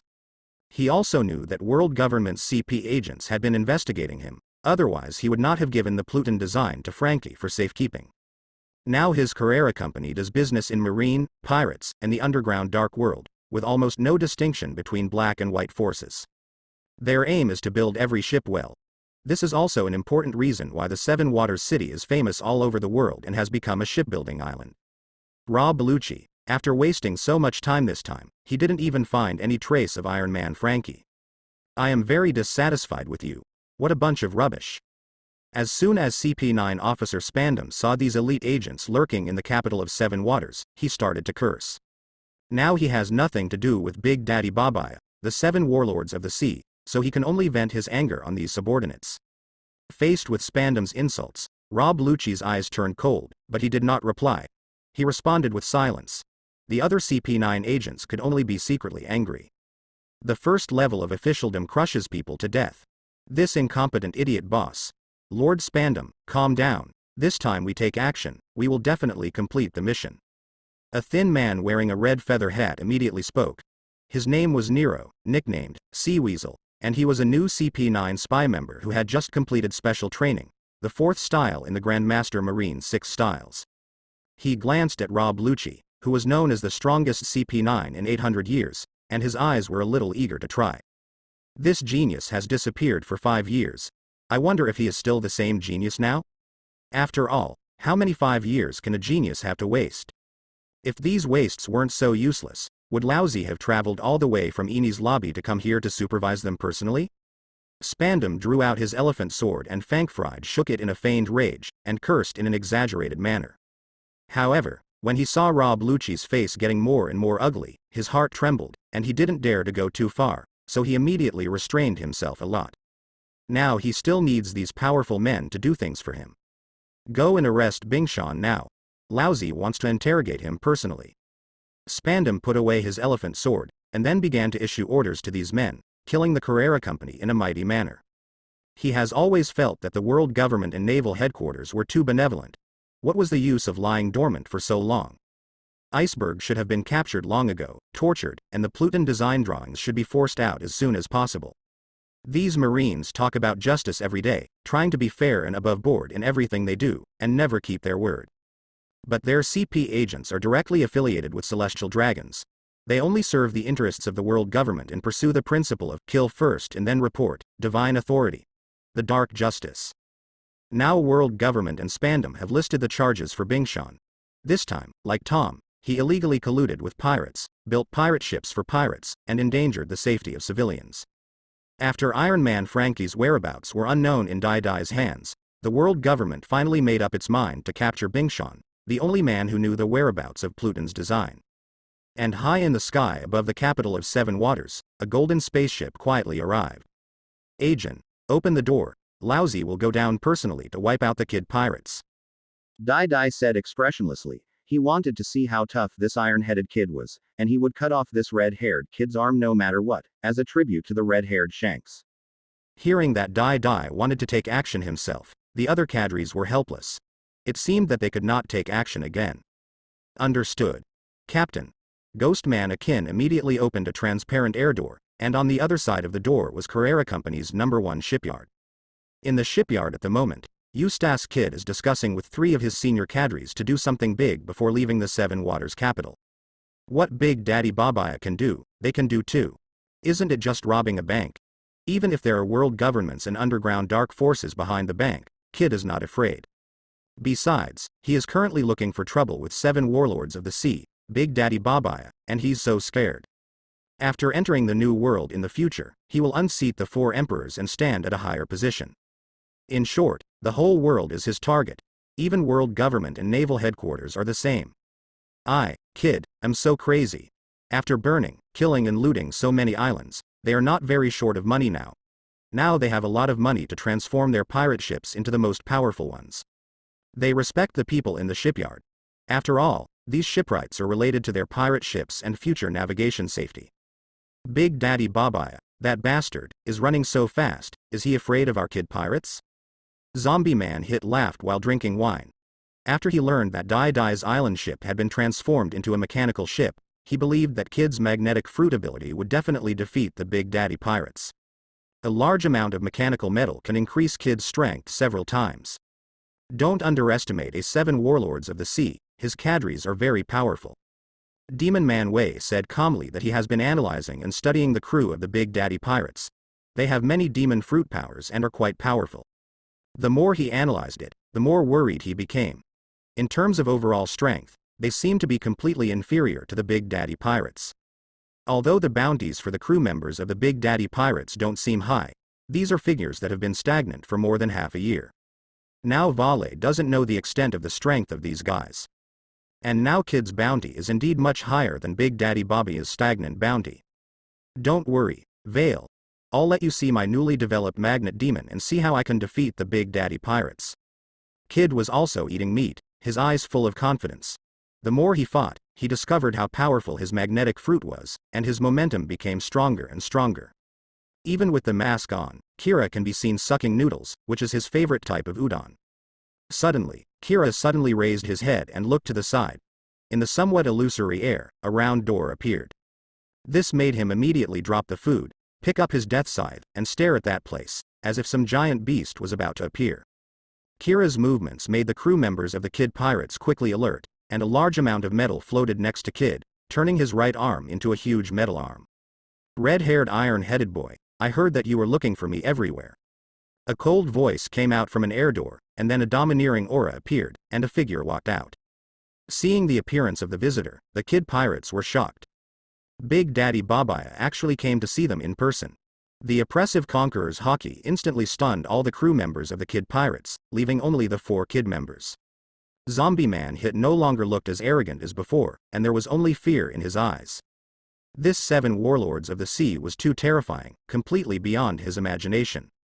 Big Daddy Babaya. Kid also gritted his teeth and endured Dai Dui's conqueror's haki.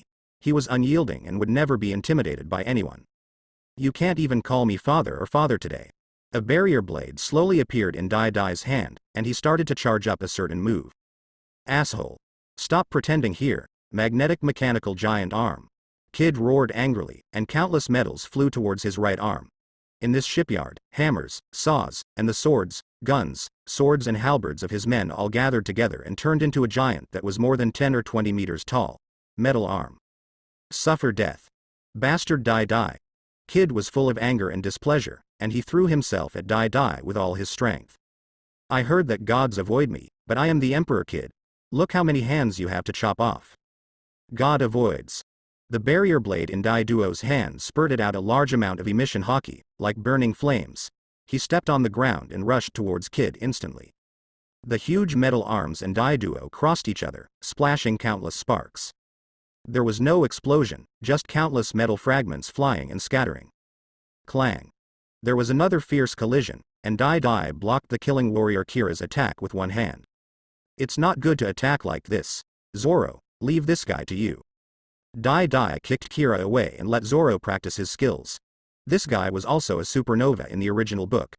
When he was in the Sabodi archipelago, the bounty was higher than Zoro's.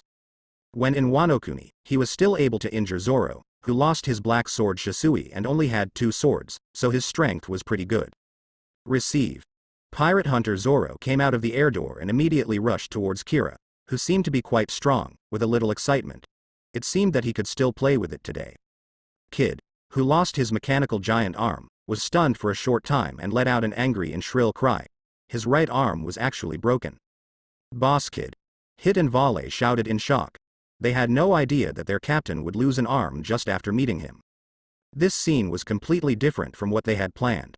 Destroy the 7 warlords of the sea as promised, and become famous all over the world with Dai Dai's reputation. Waihaha. What kind of thing dares to take the initiative to come to us for trouble? Fighting champion Badgers also quickly rushed out of the air door and rushed towards the 2 cadres of the Kid Pirates. Now the bounties on Hit and Vey are higher than those on Badgers, which makes him eager to kill these 2 guys and prove his strength. Bajis, leave one for me. Sonic Ed Drago also rushed down quickly. There are too many enemies now, and there are only a few enemies who can survive in the Captain's Conqueror's hockey. If you don't grab it, there really is nothing. No. Lousy wants 1 against 2. Badgers excitedly rushed towards the Zombie Man Hit and the Demon Man Vey, trying to defeat these 2 guys in one fell swoop. Seeing his crew members being picked like prey, Kid's face turned even paler. He covered the base of his right arm that was bleeding continuously and looked at Dai Duo with gritted teeth. He extremely underestimated the true strength of Dai Dai, the 7 warlords of the sea. Their Kid Pirates may be finished today. The boatmen of Carrera Company had already dispersed in a hurry and hurried to find President Bingshan. Why is this bastard Dai Dai coming to the capital of 7 waters again? How long has it been since he robbed the bank? Under the attacks of Badgers and Edrago, Hit and Vale, the senior leaders of the Kid Pirates, were quickly maimed and completely unconscious. The pirate hunter Zoro is still fighting fiercely with the double sword style and the double sides of the killing warrior Kira. It will obviously take a while to continue practicing his moves, and there are many moves from the lion double sword style. A good magnetic fruit was developed into this by you. What a waste. Dai Dai smiled contemptuously and said, Kid was born in a non-franchised country. Pirates and bandits are rampant on the island. I don't know if he has ever gone to school. Moreover, he was already the gangster leader of a bad group at a young age and was obviously semi-literate. He developed a powerful magnetic ability into the most common magnet, which can absorb metal to hit people. His knowledge and development ability are as far as it goes. Only by giving magnetic fruit to a mechanical scientist can its true usefulness and strength be unleashed. None of your business. Bastard. Kid would not give up just like that. Countless metals gathered around him again, forming a small mechanical arm on his right arm, and then a large amount of metal formed a huge mechanical giant. Dai Dai, summon your barrier giant. Lousy wants to see whose ability giant is stronger. Kid stood on the chest of the mechanical giant and yelled crazily at Dai Dai. As long as he killed Dai Dai, the core figure, the Big Daddy Pirates would probably collapse.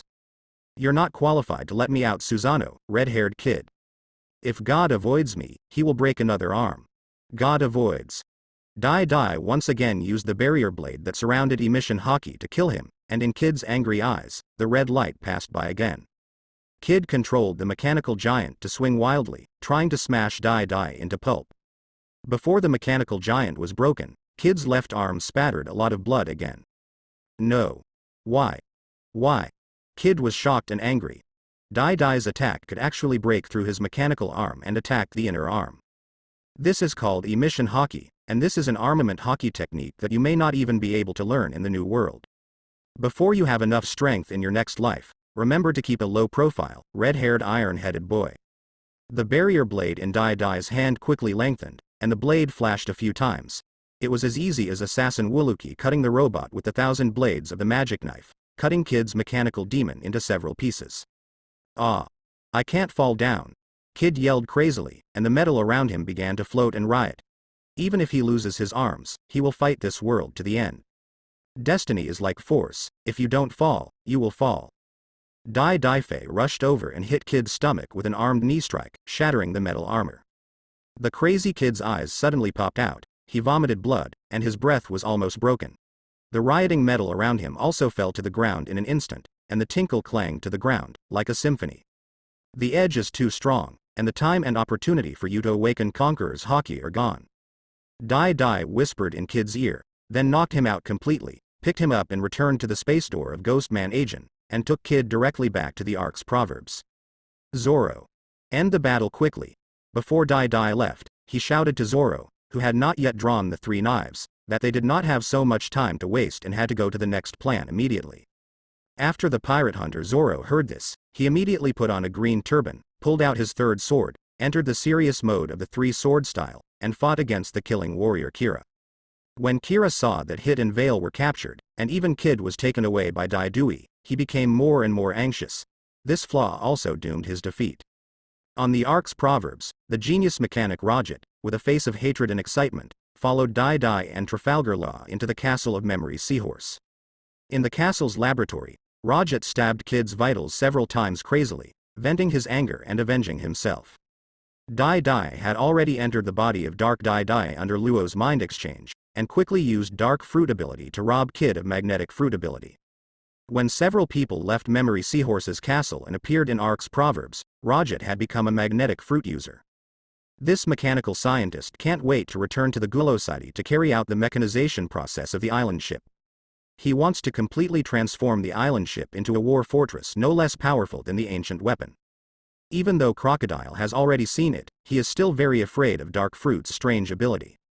However, he also knew that the rise of the Big Daddy Pirates was an inevitable fact. He could already see that even the 4 Emperors pirate group would not be a match for the Big Daddy Pirate group.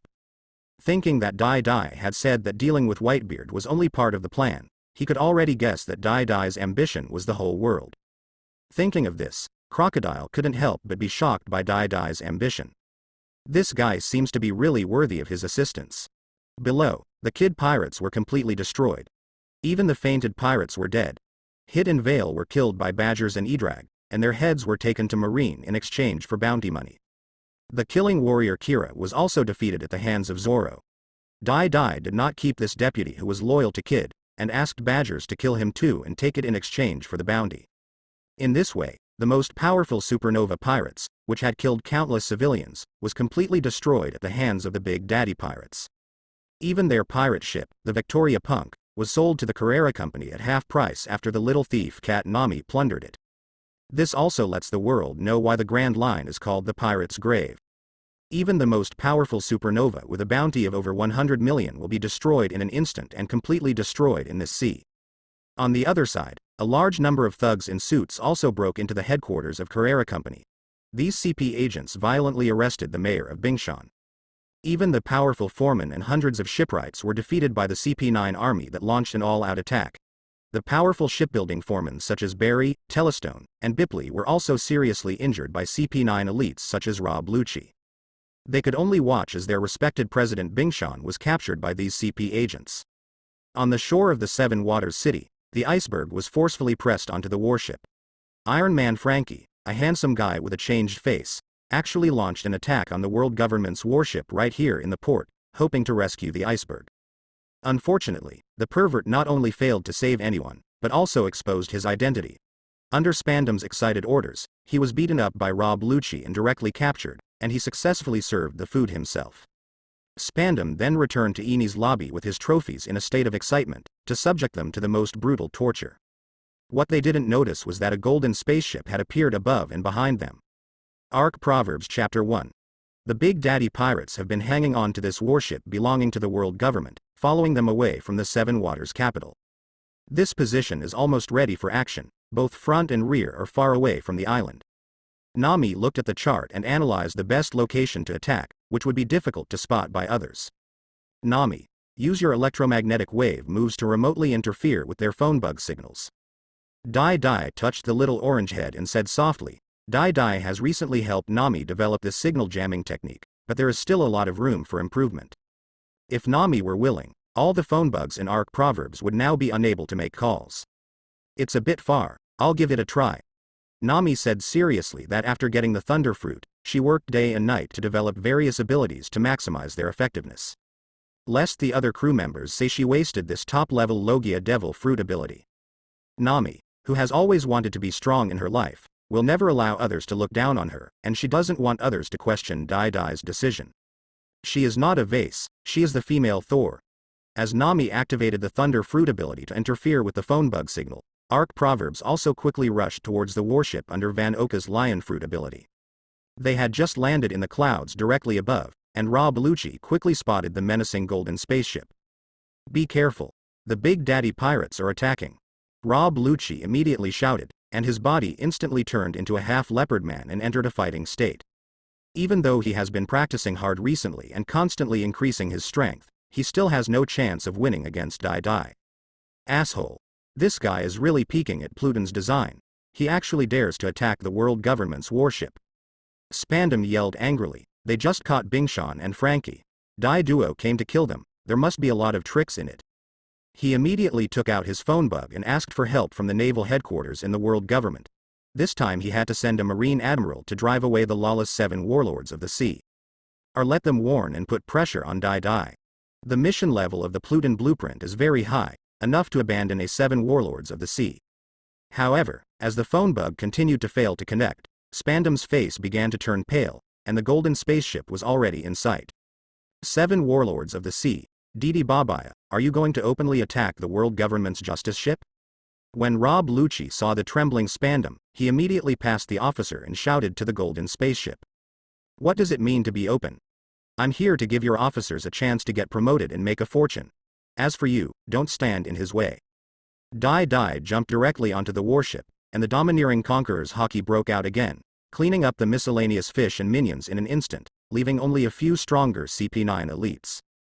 And Spandam did not faint under the care of Dai Dai. Do you really dare to take action? Agent CP9 was also shocked. Do you really not want to be the 7 warlords of the sea?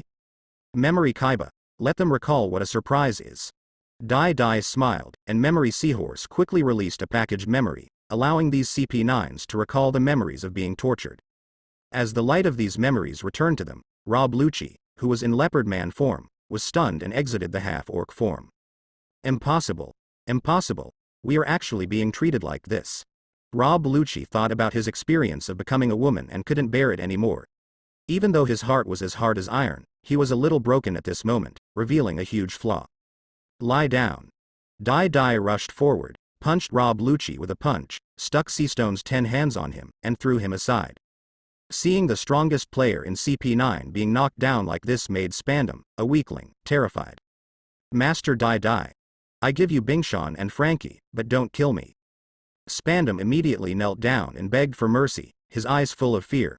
He would never leave Eni's lobby himself again, it was too dangerous. Lord Spandam. I'm here to save you. Rob Lucci is just a loser. I am the strongest. Tempest Kick. The new CP9, Sea Weasel Nero, felt that his opportunity to make a contribution had come, and immediately swung a Tempest Kick chop wave towards Dai Dai. As long as he successfully protects Spandam, he will be an important minister of CP9 from now on, suppressing Rob Lucci, the so-called 800-year-old genius. Noisy. Dai Dai turned his head and slapped away the Tempest Kick chop wave. He disappeared instantly and blasted the CP9 newcomer with one punch. Blood splashed all over the deck. A small CP9 dared to sneak attack on me, I simply didn't want to live. Lord Dai Dai. It's none of my business. This is not my order. Well done, sir. Great kill. I hate this kind of self-assertive fool the most in my life. Spandam shouted flattery with a cold sweat on his face, but he had already cursed that bastard Nero in his heart. Isn't this inviting trouble? It's simply harmful. The crew members of the Big Daddy Pirates have also jumped off the judicial ship and launched an attack on other CP9s. These CP elites, who had been shocked by the previous memories, took a while to adapt after putting on the mask of pain, and launched a desperate counterattack. If you tell them to stop, you can live. They will even help you get promoted and make a fortune. Dai Dai picked up Spandam's body and said in a relaxed tone, and even helped him adjust his collar with a smile, but even a ghost could hear that it was full of threats. Understood. Lord Dai Dai, Spandam said with a forced smile. Stop. Stop it. Put down your weapons, no resistance.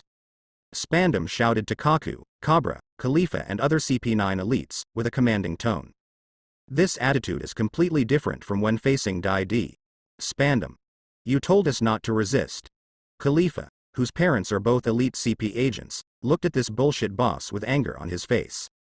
This is an order. Stop it. Khalifa, don't think that because your parents are CP5 agents, you dare to disobey my order. This is CP9, and I am the highest officer. If you resist again, your parents will die. And you dog slaves, stop it. Get down like Rob Lucci. Spandam cursed loudly. Now that his father Spandam's official position is much higher than that of Khalifa's parents, there is no need to worry about these guys' complaints. Surviving yourself now is the most important thing. You. The blonde Khalifa gritted his teeth and looked at this bastard, and even the hopeless Rob Lucci showed an angry expression towards Spandam. Kaku, Cabra, Nudori, and Fukuru also clenched their fists, not knowing what to do. But the people of the Big Daddy Pirates were not polite. Nami's thunder and lightning and poison Q's virus knocked them down in 2 seconds. Seeing the elite agents of CP9 being defeated by the Big Daddy Pirates, Spandam smiled on the outside, but was already panicking in his heart. It's over. It's over. Even if he survives this time, he will be beaten to the end, and even his father will not be able to protect him. I just like how cooperative you are. But I said I would promote you and make you rich, so I won't break my promise. Dai slapped Spandam on the face and said jokingly, and then waved to the crew to put these CP9 elites on Seastone and escort them into the Castle of Memory Seahorse. What can you say, sir? It's a small man's honor to be able to do things for you. Spandam still licked his face and said, he still watched Bingshan and Frankie being taken away, and felt even more sad. CP9 is gone, and so is the Pluton design drawing. This life is basically over. Suddenly, he saw the devil police chief slaughtering his CP agents in black suits, and his heart felt even more chilled. Is Dai going to kill people and silence them? Sir, please let me go. I will be your dog from now on. Spandam hugged Dai's thigh and begged frantically for mercy. He also saw people from the Big Daddy Pirates setting fire to his justice ship, which made his face even paler. He felt like today was really going to be over. Want to be my dog? Okay. I promise you. Dai smiled and suddenly threw a pill into Spandam's mouth. We will be our own people from now on. Dai once again picked up this weakling and comforted him. This time I will give you a great achievement. It won't be much worse than Pluton's design drawing.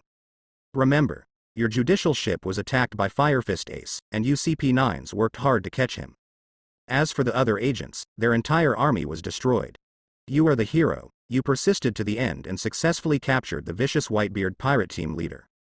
Dai asked Memory Kaiba to throw out the fainted Firefist Ace. Spandam's eyes lit up when he heard Dai's words. He originally thought he was dead, but he didn't expect that Dai would really give him a big gift. However, what kind of poison was the pill Dai gave himself? Will he kill himself? Thank you, sir, you will be my reborn parents from now on. Spandam immediately looked moved and shed tears, but he already hated Dai so much in his heart that he was the same person as you. Laozi immediately asked his father to take him to the science department when he got back, and asked the Vegapunk scientists to undo the poison. No one can threaten my life. Spandam didn't notice that Shinigami Poison Q had infected him with several viruses. Nami and Desire used camera shells, voice shells, and camera phone bugs to take pictures of all Spandam's actions. One of my own. You're welcome. I'll send you back now so that you can get promoted and make a fortune. Dai patted Spandam on the shoulder to encourage him. Thank you, sir. Thank you, sir. Spandam quickly thanked him and finally could go back alive. By the way, your elephant sword is of no use to you. Let me keep it for you. Dai directly grabbed Spandam's elephant sword Fangfried, and then threw it to the slippery girl Desire for safekeeping. Then please, sir. Spandam was almost crying, but he still had to put on a stiff, pale smile. Don't be so polite. We are all our own. Let me tell you another secret. You must grasp it well, then you may be promoted to CP0. Dai leaned into Spandam's ear and gently told him the identity of Firefist Ace. Firefist Ace is not only the captain of the 2nd Division of the Whitebeard Pirates, but he is also the son of Roger, the Pirate King. Spandam's eyes widened, his mind filled with disbelief, and his heart also filled with surprise. This gift from Dai seems to be really good. Okay. Let's go. Remember, Don't reveal Firefist Ace's identity before he escorts him into Impel Down. Call for help now. Dai warned with a smile, and then left the place with the crew of the Big Daddy pirates. The corpses of CP agents and the burning judicial ship were left on the ground. After confirming that Dai had left, Spandam looked at the fainted Firefist Ace and calmed down for a while before excitedly calling his father and asking Spandam to send a CP agent to pick him up. This time he wants to take the credit alone. He, Spandam, caught the Firefist Ace that even Marine couldn't catch, and also had the hidden identity of the son of the Pirate King. It's developed this time. Ark Proverbs, who was high in the sky, saw Spandam being rescued by the world government's warship before completely leaving the sea. Ark Proverbs returns to the sky fortress Gulosiadi. After eating the magnetic fruit, Rajat immediately began his mechanical transformation, and the Big Daddy pirates also entered high-intensity training again. If you want to shine in a battle that attracts the world's attention, just improve your strength. After this battle, they will exit the 7 warlords of the sea, and their wanted posters and bounties will be updated at that time. If you want to get a good bounty, show your strength. This huge air fortress continues to fly in a certain direction, and the Big Daddy pirates are about to attack again. At the CP9 headquarters in Eni's lobby, it was already extremely noisy. Spandam told Lousy most of his things, letting the wily Spandam come up with ideas. They want to maximize their profits without having to bear the charge of betraying their subordinates. Son, the CP9 elite were captured by the Big Daddy pirates before and were instigated to rebel. Do you understand? The old fox Spandam treated CP9, who was betrayed by Spandam, as a traitor in one fell swoop and refused to take the blame. At the same time, he personally called the 5 elders and reported the heroic deeds of his son Spandam, the son of the Pirate King, who captured alive. Sure enough, the 5 elders don't care whether CP9 is dead or betrayed, they only need to know the identity of Firefist Ace and have caught it. They don't care about the intrigues of their subordinates. In short, a dog slave who gets things done is a good slave. Subsequently, the news that Firefist Ace was captured by the CP organization reached naval headquarters, and even the identity of the son of the Pirate King was notified to Sengoku of Buddha, Suru, and San Admiral, among other marine executives. The world government has decided to publicly execute Firefist Ace, the son of the Pirate King and the leader of the Whitebeard pirate team, and leave all arrangements to Buddha Sengoku. When Garp the Fist received the news, he was silent for a long time, and he was even more angry with Spandam, the bastard who captured Ace. Even though his identity is very special and sensitive, Garp finally chose to go to the 6th floor of Impel Down to see this grandson who is both loved and hated. As for the big news, Morgans has also been notified by Dai and can release the news about the arrest of Firefist Ace. However, the identity of the son of the Pirate King will have to wait until naval headquarters announces a public execution before a better time can be chosen to release it to attract more forces. After hearing Dai's arrangement, Morgans smiled wickedly and agreed to the plan. The next day, the big news that captain of the 2nd Division of the Whitebeard Pirates, Firefist Ace with a bounty of 550 million belly, was captured by the CP organization, spread throughout the sea in one morning with the newsbird. Common people are lamenting, are today's CP agents more efficient than Marines? The big pirate that even Marine couldn't catch was caught by CP agents. Countless civilians are also happy that the big pirate was caught. The more pirates die, the better, regardless of whether they are caught by Marines or CP agents. The pirates' fear of CP agents has also increased a lot, and their anti-espionage awareness has skyrocketed. A certain sea area in New World, a huge white whale pirate ship is sailing. At this time, the atmosphere on the ship was extremely heavy. Everyone looked at the newspaper and did not dare to speak. Their expressions were very ugly. Dad. We have to rescue Ace. Each captain began to shout anxiously. Ace went to hunt down Teach. Unexpectedly, there was no news about Teach. Instead, Ace was captured by the world government. They can't accept this fact. Quiet. Marco, hurry up and ask the people in the underground dark world to help us get information. Whitebeard Newgate's voice shocked the noisy sons, and now he was very anxious in his heart, but they had to calm down and figure things out before they could find a way to rescue them.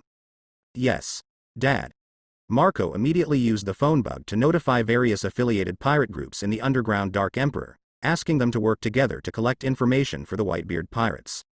At the same time, they also prepared a large amount of money to ask Big News Morgans to provide them with first-hand information.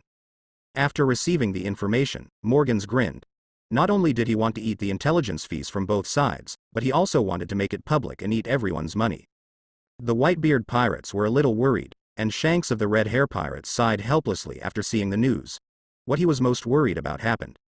It looks like another massacre is about to begin.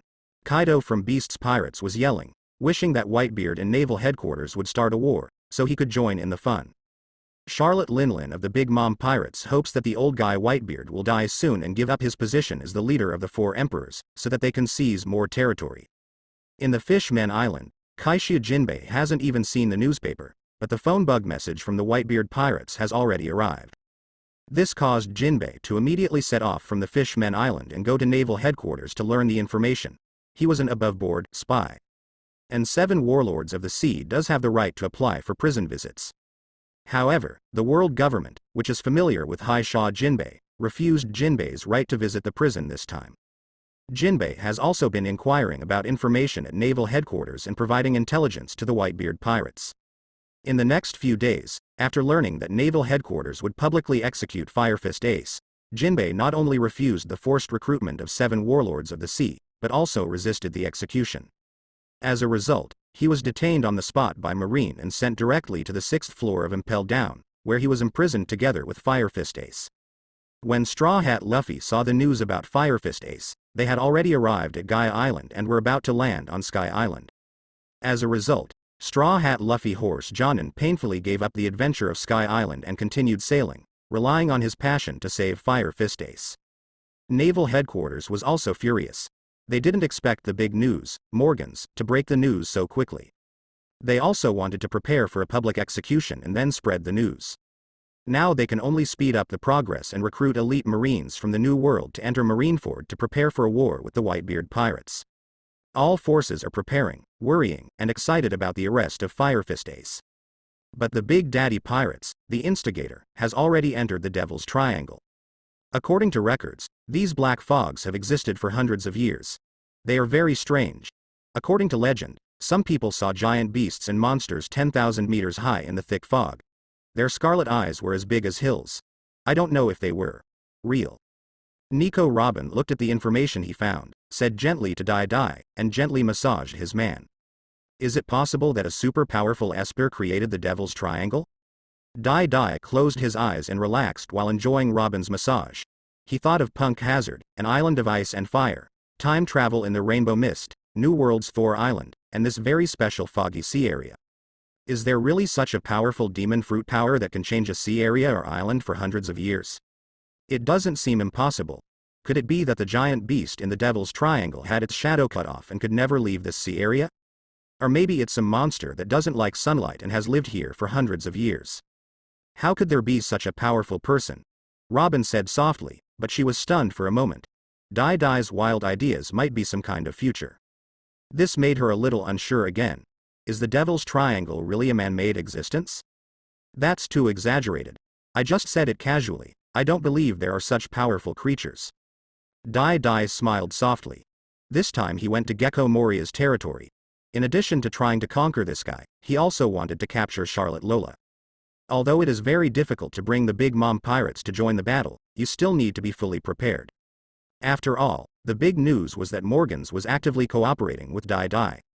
If you plan carefully, you can still lure out part of the Big Mom Pirates' combat power.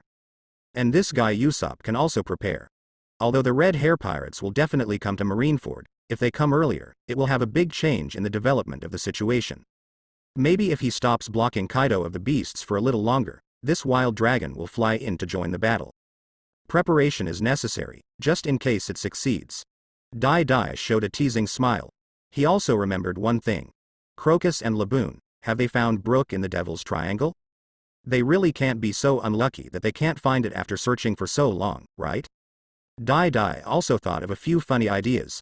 Crocus and Laboon were lost or eaten by giant beasts. Or maybe Crocus was directly captured by Gecko Moria and robbed of his shadow. Or maybe Crocus found Brook first, but couldn't defeat Gecko Moria and couldn't get Brook's shadow back at all, and then he was trapped here. Or even better, Crocus also had his shadow taken away. Thinking of this, Dai Dai couldn't help but smile. Crocus, who is in his 70s, seems to be really unable to defeat Gecko Moria. Moreover, the transparent person Absalom and the ghost princess Perona next to Moria. These two guys have sinister abilities, and it is enough to plot against Crocus. Even if Crocus is the doctor on the Pirate King's ship, he will end up here accidentally. The huge aerial fortress Gulosiades stopped moving on the outskirts of the Devil's Triangle. A golden spaceship took off from the island ship and flew towards the center of the fog. In fact, the Big Daddy pirates also went inside to try their luck. They didn't know how long it would take to find Gecko Moria's thriller bark. After all, the Devil's Triangle is very large, and Gecko Moria's island ship has no permanent pointer to guide the direction.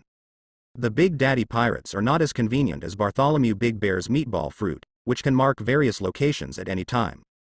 There is no life paper from Moria and his gang as a guide. Now I can only search blindly. Speaking of life paper, the white bear Bebo, who is on Dai Dai's boat, now has the life paper of Zo Island with him. Dai Dai can go to New World to find the Elephant Master at any time. Charlotte Lola also has a special life note from her aunt Charlotte Linlin. After grabbing it, not only can you go to Toto Land, but you can also make most of the homies in Cake Island obey the orders of the owner of the life paper, and those homies can't harm the owner of the life paper. Now the Big Daddy pirates have already obtained the formula and technology for making life paper from New World through the underground Dark Emperor. Now every crew member has made his or her own life paper, and Dai Duo asked for a copy to keep. If anyone really dares to betray, then he will not be able to escape the pursuit of the Big Daddy pirates. Ark Proverbs kept wandering around in this thick foggy sea. The Big Daddy pirates had not tried to wander aimlessly like this for a long time. Fly low and search the sea for the trapping wooden boxes released by Gecko Moria. Dai Dai frowned and ordered to the crew. He searched in the air, but it seemed he couldn't find those wooden boxes. In fact, Gecko Moria also actively attracts prey. They throw out a lot of wooden boxes for help, guidance boxes, treasure boxes. The purpose is to let the pirate ships that accidentally enter the Devil's Triangle automatically die. Clear. One by one, the crew members began to take out their binoculars and search the sea to trap wooden boxes, or directly find the huge thriller bark of Gecko Moria. This search actually took several days. The big news outside has spread a lot, and the heat has not cooled down at all for 3 or 4 days. After several days of silence, Naval Headquarters finally officially announced to the world that Fire Fist Ace would be publicly executed in 2 weeks, and a live broadcast was also arranged. Later, we also reported the news that Jinbei, the 7 warlords of the sea, was imprisoned for disobeying orders. These big news immediately made the Whitebeard pirates completely turbulent.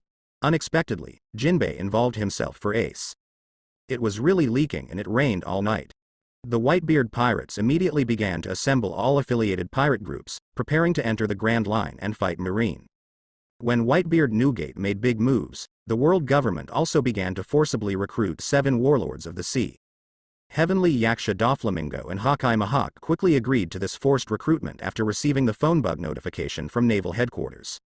One doesn't mind the trouble and wishes the whole world would be in chaos, while the other also wants to see the true strength of the strongest man in the world. On the Gulosiade outside the Devil's Triangle, the remaining crew member Beiji Kella also agreed to the world government's call according to Dai Dai's previous instructions and will gather at Marineford. Among them, the pirate Empress Boa Hancock, who refused to answer the phone bugs, and Gecko Moria, who had no phone bug signal in the Devil's Triangle, had to send people to notify them and conduct forcible recruitment. If they dare to refuse, just kick them out of the 7 warlords of the sea position and hunt them all out. The tyrant Bartholomew Big Bear, who has been carrying out mechanized transformations in the World Government Science Department for many years, not only does not need phone bug notifications, he even helps to notify others. He quickly received an order from the world government and went to the Devil's Triangle in person to inform Gecko Moria, a pirate otaku who had been missing for many years. As for the difficult task of going to 9 Snake Island in the Calm Belt and informing the pirate empress of the Daughter Kingdom, unfortunately it fell to the veteran general, the Flying Squirrel Vice Admiral. This 46-year-old Mohawk is an upright middle-aged man.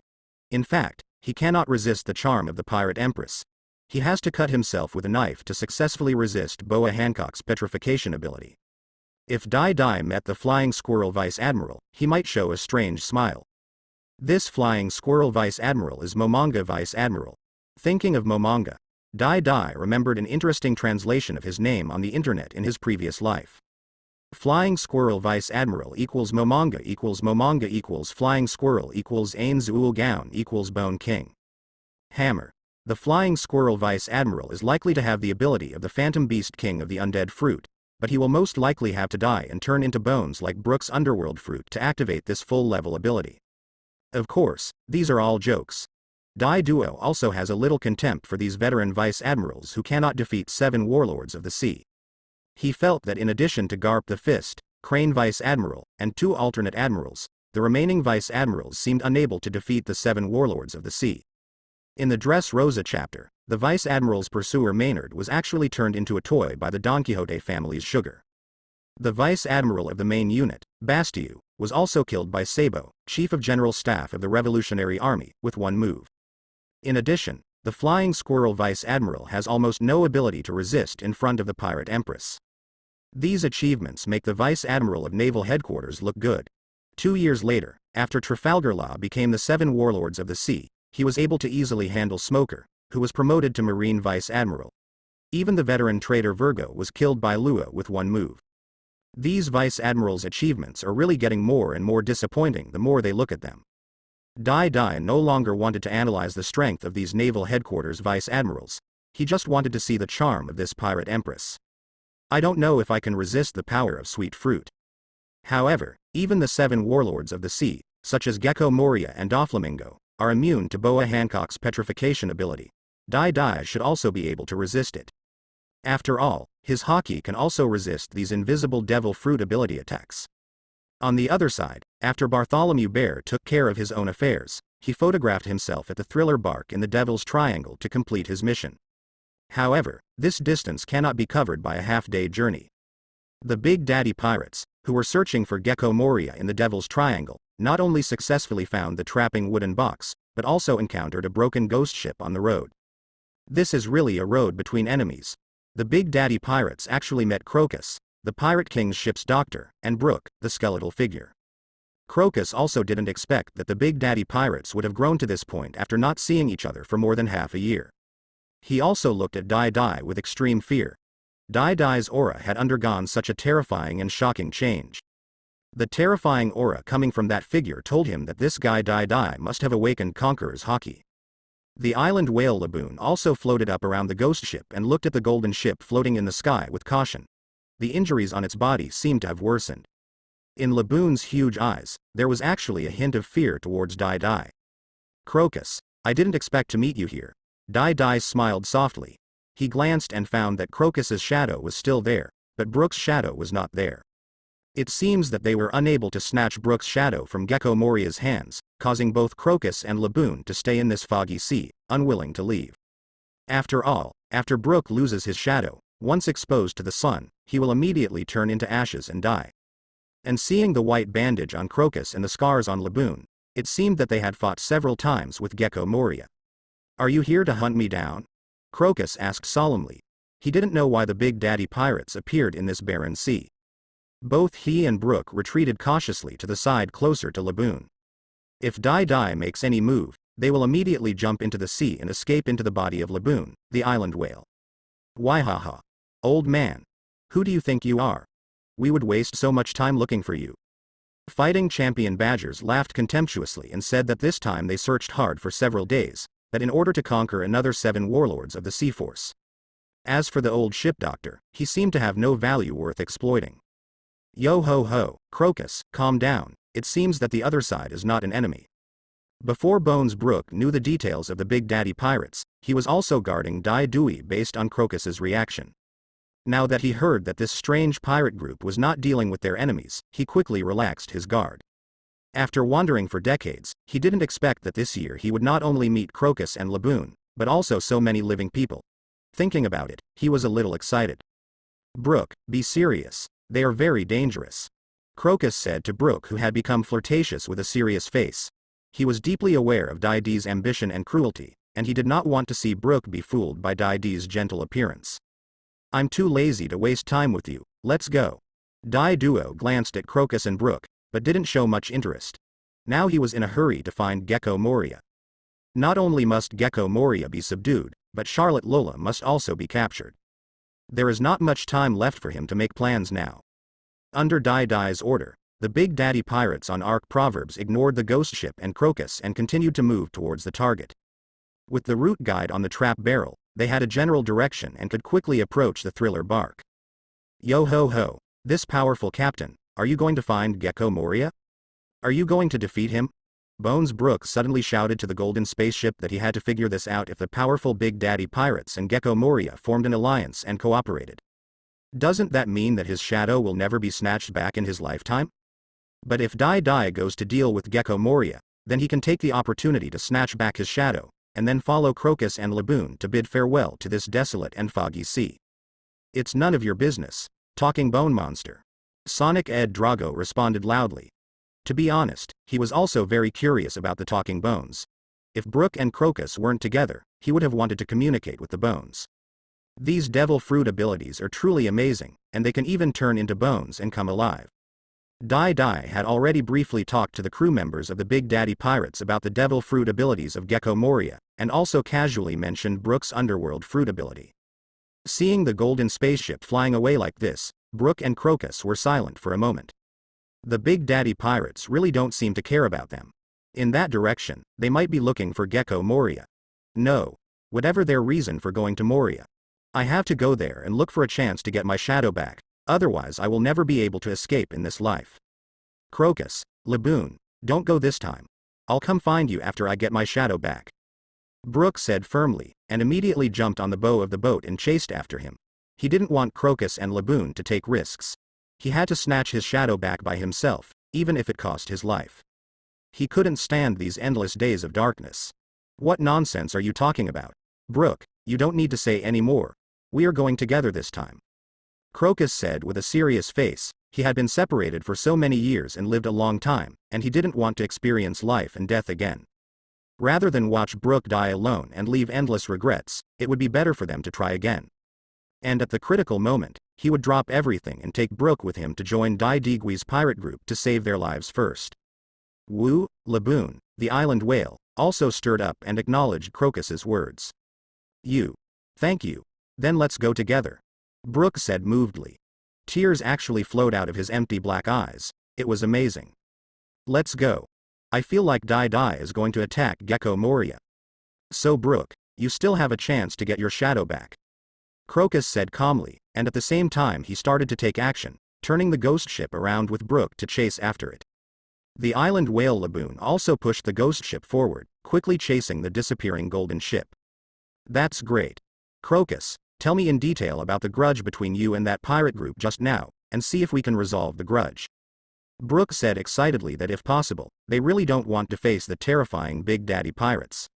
Whether it was Dai Dai, the captain of hockey, or those powerful cadres, they were unable to deal with them. While Crocus and Brooke were talking about his little conflict with the Big Daddy pirates, Ark Proverbs had quickly arrived at their destination. A scary island ship that seems to have a huge mouth. The Ark's Proverbs flew directly over the outer walls of the thriller bark and entered the sky above the Gothic castles in the center of the island ship. Nami, say hello to them. Dai Dai said casually. Understood, Captain. Thunder God sanctions. Nami smiled sweetly, and then after a short period of energy accumulation, a dazzling column of terrifying thunder struck directly at the largest and tallest Gothic castle. Gecko Moria, who was taking a nap in the Gothic castle, was suddenly awakened by a huge explosion and electric current spreading everywhere. In the room full of lightning, the 7 warlords of the sea completely woke up in anger. After Princess Mononoke Perona was knocked over by an electric current, she quickly hid under the bed after she resumed her movements, sticking her butt out, covering her ears, and shivering all over. Yeah, it's so scary. Why is the current thunder and lightning so terrifying? It can actually be transmitted to the interior of the castle. Did Thriller Bark encounter a super extreme thunderstorm? The transparent man Absalom and Dr. Hogbark were also electrocuted, but they quickly recovered and ran to Moria. A large number of zombies also rolled their eyes and fell limply to the ground. There were even a group of weak zombies who were directly shocked out of their shadows and completely turned back into corpses. What's going on? Who is it? Which bastard is it? Gecko Moria was covered in smoke and rushed out of the castle angrily. When he saw the second thunder column descending, he knew that it was not natural thunder and lightning, but thunder and lightning belonging to demon fruit power. Boom. There was another loud noise, and another section of the Gothic castle was blown away. After Nami's 2 greetings, Gecko Moria was already looking at the golden spaceship in the sky with anger on his face. He also knew a little bit about the new 7 warlords of the sea, Dadier Babaya. Whether it was briefings from naval headquarters or intelligence in newspapers, he had read them all. I just didn't expect that this kid would dare to invade his territory. This is so boring. Lord Moria, X2 Absalom and Dr. Hogbarks soon stood next to their boss and looked at the airship in shock. After a while, Perona in ghost form also cautiously flew out of the castle to see what was going on. Dedi Babaya. You bastard. Get down here, lousy. Gecko Moria's mouth was full of sharp teeth and his eyes were red. He shouted angrily at the golden spaceship in the sky. Shadow bats appeared in a steady stream on his body, ready to attack at any time. Now that Dai Dieto has come to the door, there is no need to think that the person who came is evil.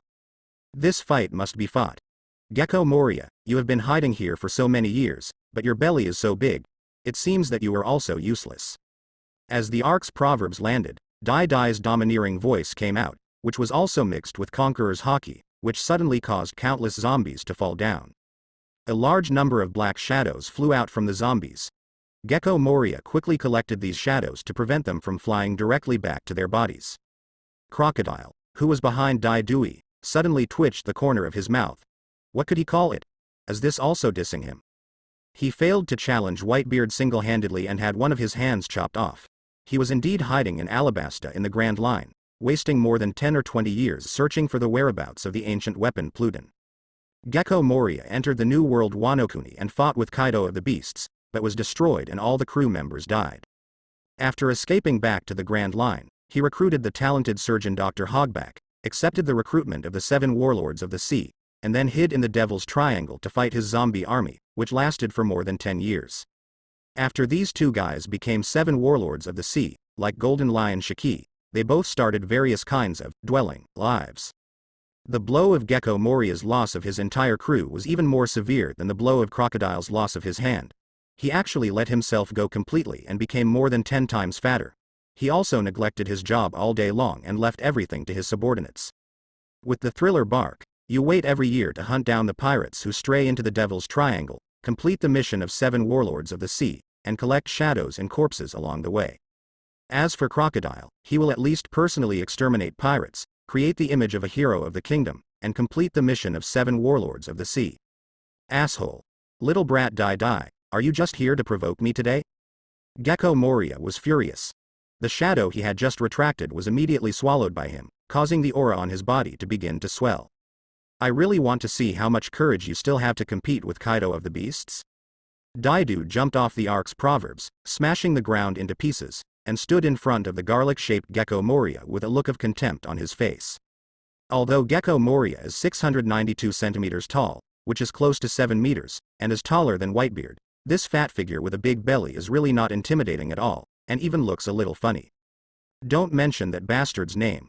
When Gecko Moria heard Kaido of the Beast's name, his eyes immediately turned scarlet, which was a lifelong pain for him. His loyal and good crew members all died in the Wano-Kuni battle. Are you scared even if you mention it? No wonder I have been hiding in the Devil's Triangle for so many years. Dai Dai ignored Gecko Moria's threat and said with a faint smile, while the crew members of the Big Daddy Pirates also jumped off the Ark's motto. Robin, Desire, let's go find this Charlotte Lola. Nami took a wanted notice for Lola, and then took a few women, ignoring Moria's zombie army, and left the frontal battlefield unscrupulously. Charlotte Lola, the captain of the Rolling Pirates, with a bounty of 24 million Baileys, is a Karami character. Nami feels that together with Robin, the son of the devil, he can completely control Charlotte Lola. And the pirate hunter Zoro saw a samurai zombie in the zombie team, and looked at the sword in its hand with burning eyes. Is that the big sharp sword, the black sword Shisui? Now Zoro has a lot of famous swords to choose from. Golden Lion Shiki's big fast sword Sakuraju and Deadwood are also very good, but this kind of double-edged sword is not very suitable for his style. So he hasn't changed his swords now. He still has Wado Ichimonji, 3rd generation Kitetsu and Yuki Kakeru, and the good sword Kashu has been given to the swordsman Gorith. Captain John, Silver Axe? Have the corpses of these strong men turned into zombies here? Devil Sheriff Lafitte showed an astonished smile. It seemed that Gecko Moria's zombie army was quite promising. I kind of want the transparent fruit ability, but it doesn't fit my powerful image. The fighting champion Bajas looked at the lion-headed Absalom and stroked his chin, seeming to be considering the feasibility of eating the transparent fruit himself. In the end, he gave up the idea. The transparent fruit abilities seemed to be of no use to him. Luo, another genius surgeon. Shinigami Poison Q looked at Dr. Hogbark, chuckled and said to the death surgeon, Trafalgar Law next to him. A genius surgeon and a death surgeon, there should be some sparks between the two. Seeing that the crew of the Big Daddy Pirates were so arrogant, Gecko Moria became even more angry, and a large number of black shadows on his body began to spread rapidly. The way the Big Daddy Pirates didn't take them seriously at all, as if they were prey, reminded Gecko Moria of those bastards from the Beast's pirates. Kaido of the Beast's brutal men slaughtered Gecko Moria's crew in a frenzy, leaving no one behind. This left Gecko Moria with indelible psychological scars. Now seeing the powerful crew members of the Big Daddy Pirates, Gecko Moria feels as if he is about to experience the end of being wiped out by the group again. He couldn't accept this result. Dedi Babaya, get out of my territory. Shadow Horn Gun. The black shadow spread over Gecko Moria's body, forming black spears on the ground, quickly stabbing all the crew members of the Big Daddy Pirates from bottom to top.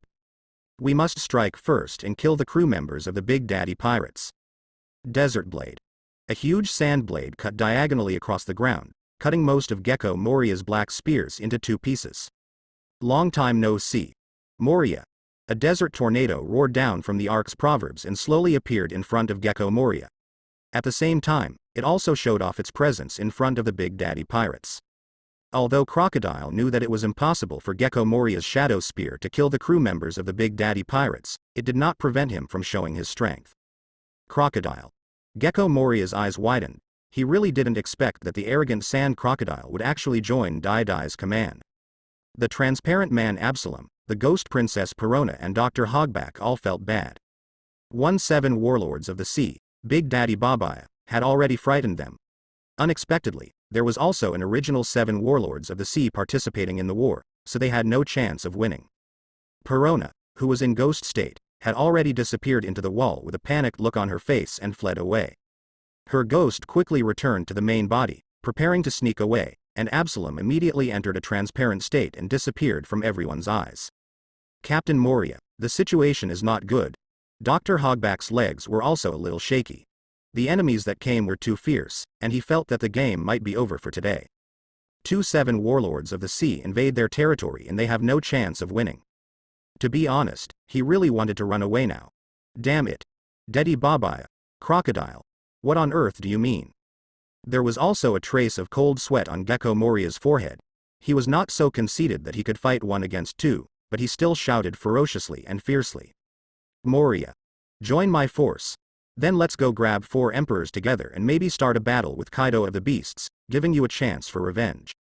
Dai Dai grinned, stretched out his hand to invite Gecko Moria, and his tone was quite serious.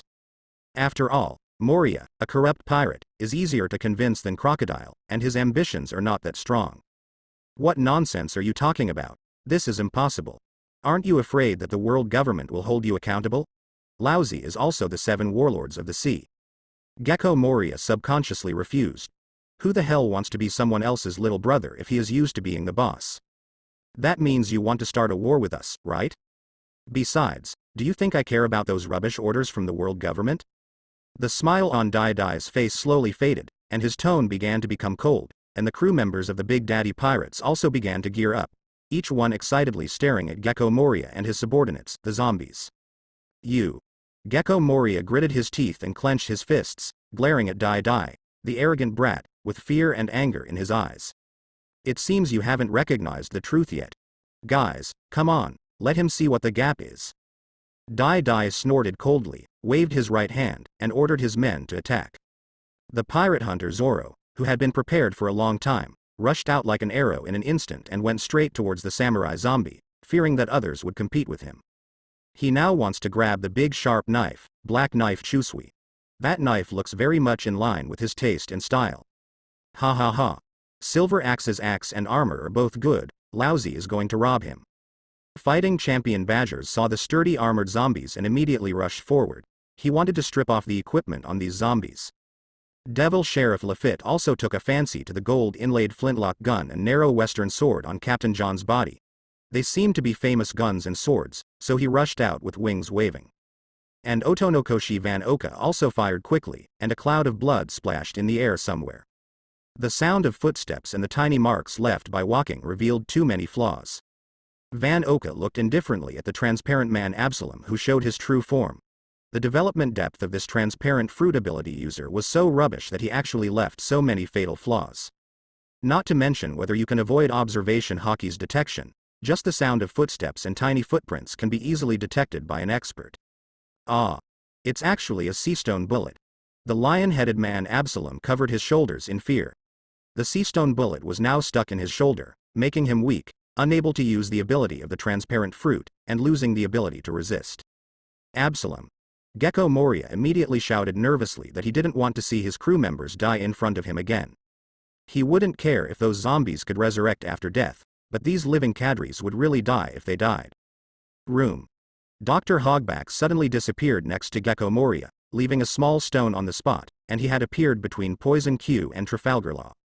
Luo, your ability is so useful.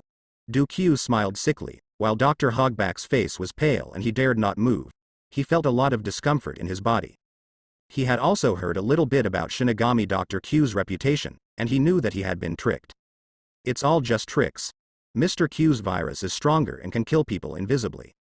Trafalgar Law smiled and exchanged commercial blows. After Dai Dewey defeated Crocodile, he knew that it was only a matter of time to kill Doflamingo, not to mention the weird dark fruit ability.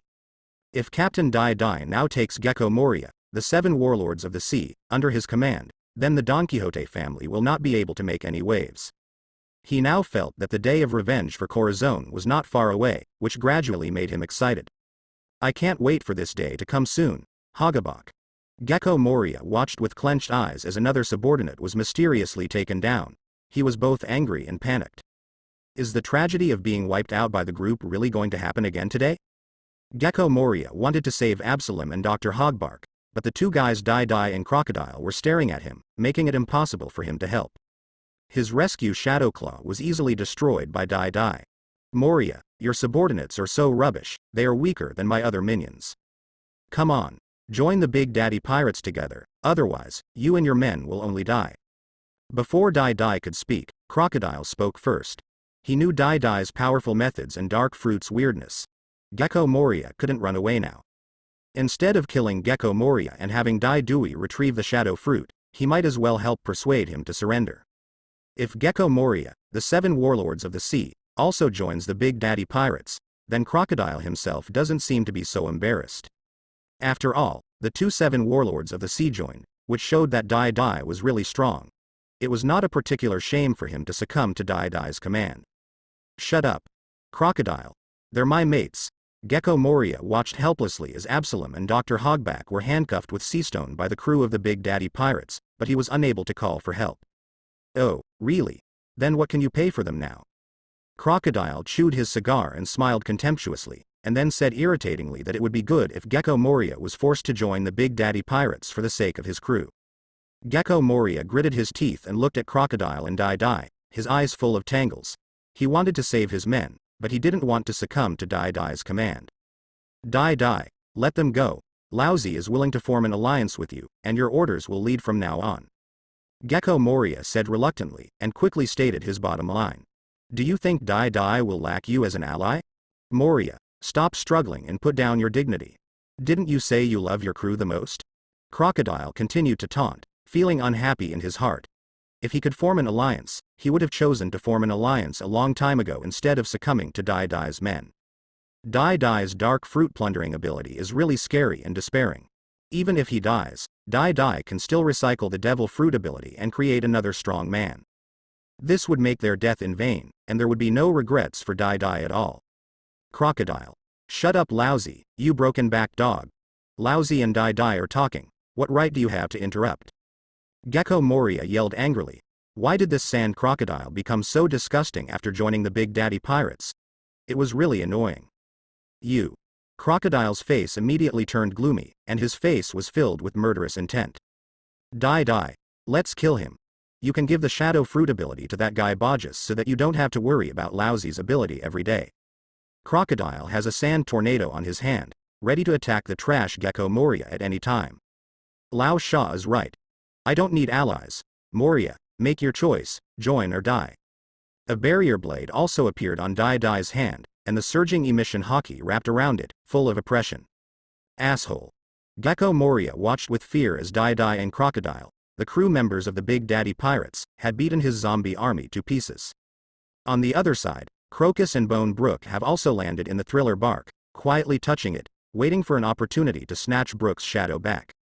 There is also a strong figure flying towards the thriller bark at high speed over the sea. Some people always have to be beaten up before they can see reality clearly.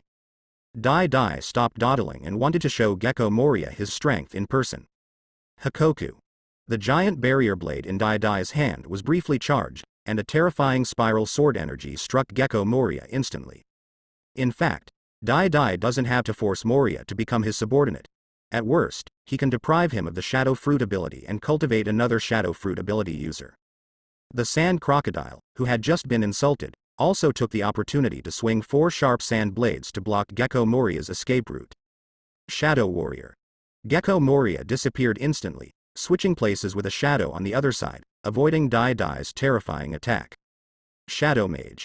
A black shadow clone that was about the same size as Gecko Moria ignored Crocodile's sandblade attack and went straight towards Dai Dai. If you really give me some color, you will shine. A barrier armor appeared on Dai Dai, and he ignored the Shadow Mage's attack and struck directly at Gecko Moria's body. The fierce Conqueror's hockey erupted, disturbing Gecko Moria's mind, and the barrier blade in Dai Dai's hand was stained with strange 7-star demon patterns. 7-star Susanoo.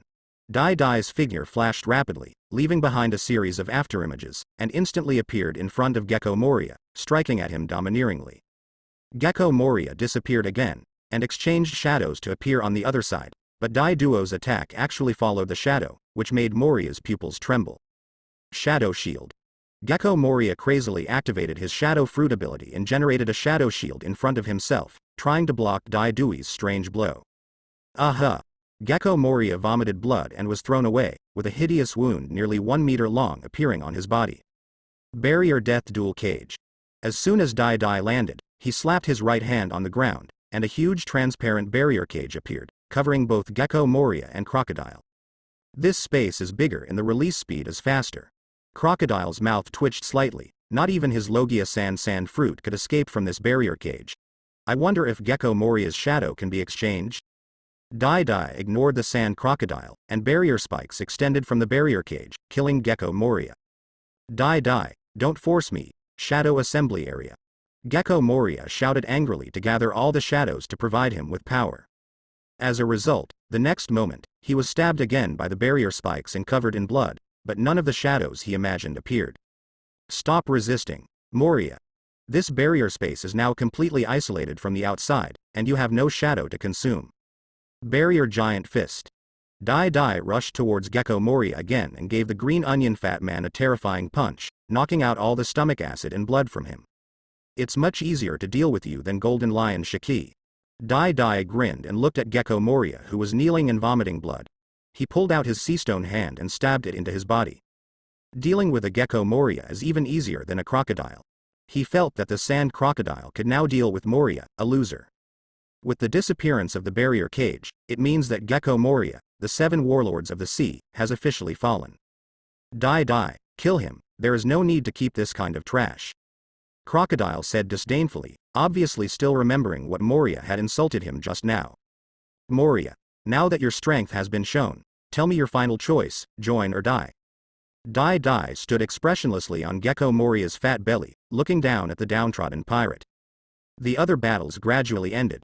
Badgers blew up the zombie Silver Axe and stole his armor and axe. Lafitte cut off Captain John's limbs, grabbed his famous sword and gun, and also got a treasure wristband. It can only be said that the shadows on these 2 big pirates were too weak to show any strength at all, and they could only be beaten violently. Zoro also defeated the zombie samurai Shimotsuki Ryoma, the great Wanokuni swordsman who entrusted Zoro with his black sword Shisui.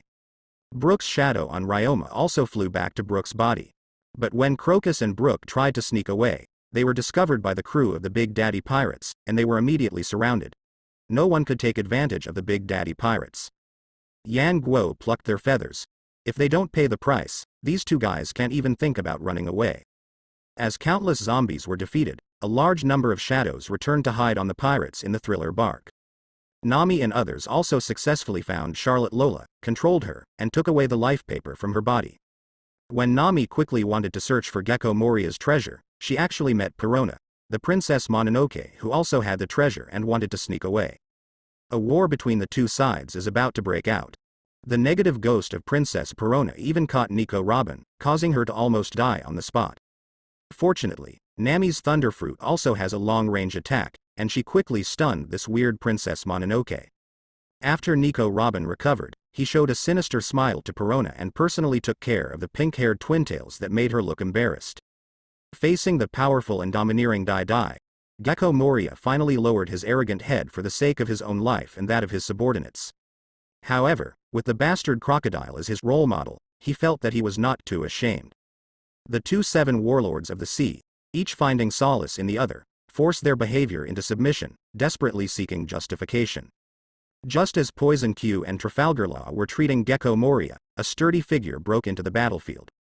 When Bartholomew Big Bear saw the Big Daddy pirates appearing in the thriller bark, he was also stunned for a moment. Especially when he saw the seriously injured Gecko Moria and Crocodile standing next to Dai Dai, his expressionless poker face also showed a shocked expression. The two sides fell into a brief tense atmosphere. But soon, the officers of the Big Daddy pirates surrounded the seven warlords of the sea with excitement on their faces. Could there be a third seven warlords of the sea joining the Big Daddy pirates? Then, they can really compete with the Four Emperors pirate group. Even Crocodile was a little eager to try.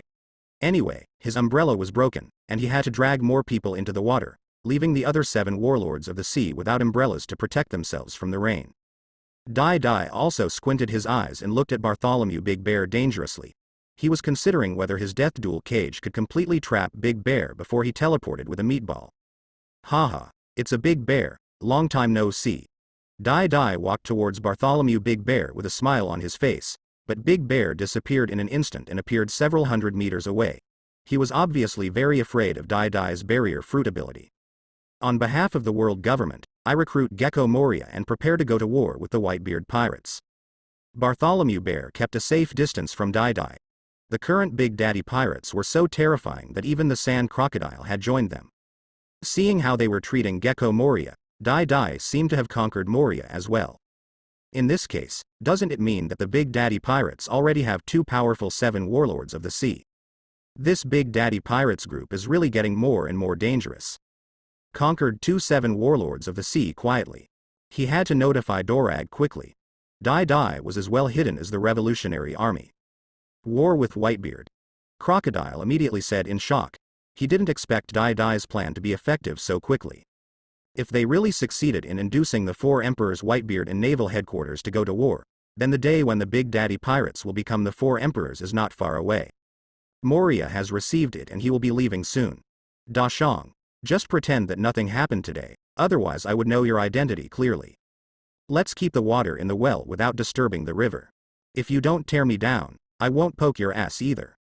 Seeing that Big Bear was so wary, Dai Dui knew that he could not trap this guy with a barrier cage, so he had to threaten him verbally. He doesn't want to cause any problems in his plan now. After all, he also wanted to use his identity as seven warlords of the sea to go to Impel Down. I see. But I hope Captain Dai Dai will hand over a batch of memory alloy to me as soon as possible. Bartholomew Big Bear's pupils shrank. He knew that Dai Dai seemed to know his identity. When the mark on the island ship disappeared, he knew that Dai Dai was not a simple guy. Haha, it's a pleasure to work with you. I'll try my best to push you. And I also have a cooperative project. I'm looking for an opportunity to rescue the Ladyboy King and the Little Crab. You ask your boss, the man in green robe, to send over the Ladyboy Kingdom's attack dishes and vitality recipes in the next few days. It would be best to send over a few more copies of that big-brained science and technology. Dai Dai said to the bear with a smile. There were a lot of hidden things in his words, which shocked the tyrant bear. Does this girl know too much? I'll think about it. Bartholomew Big Bear was silent for a long time. After saying something, he disappeared instantly and left the thriller bark at high speed.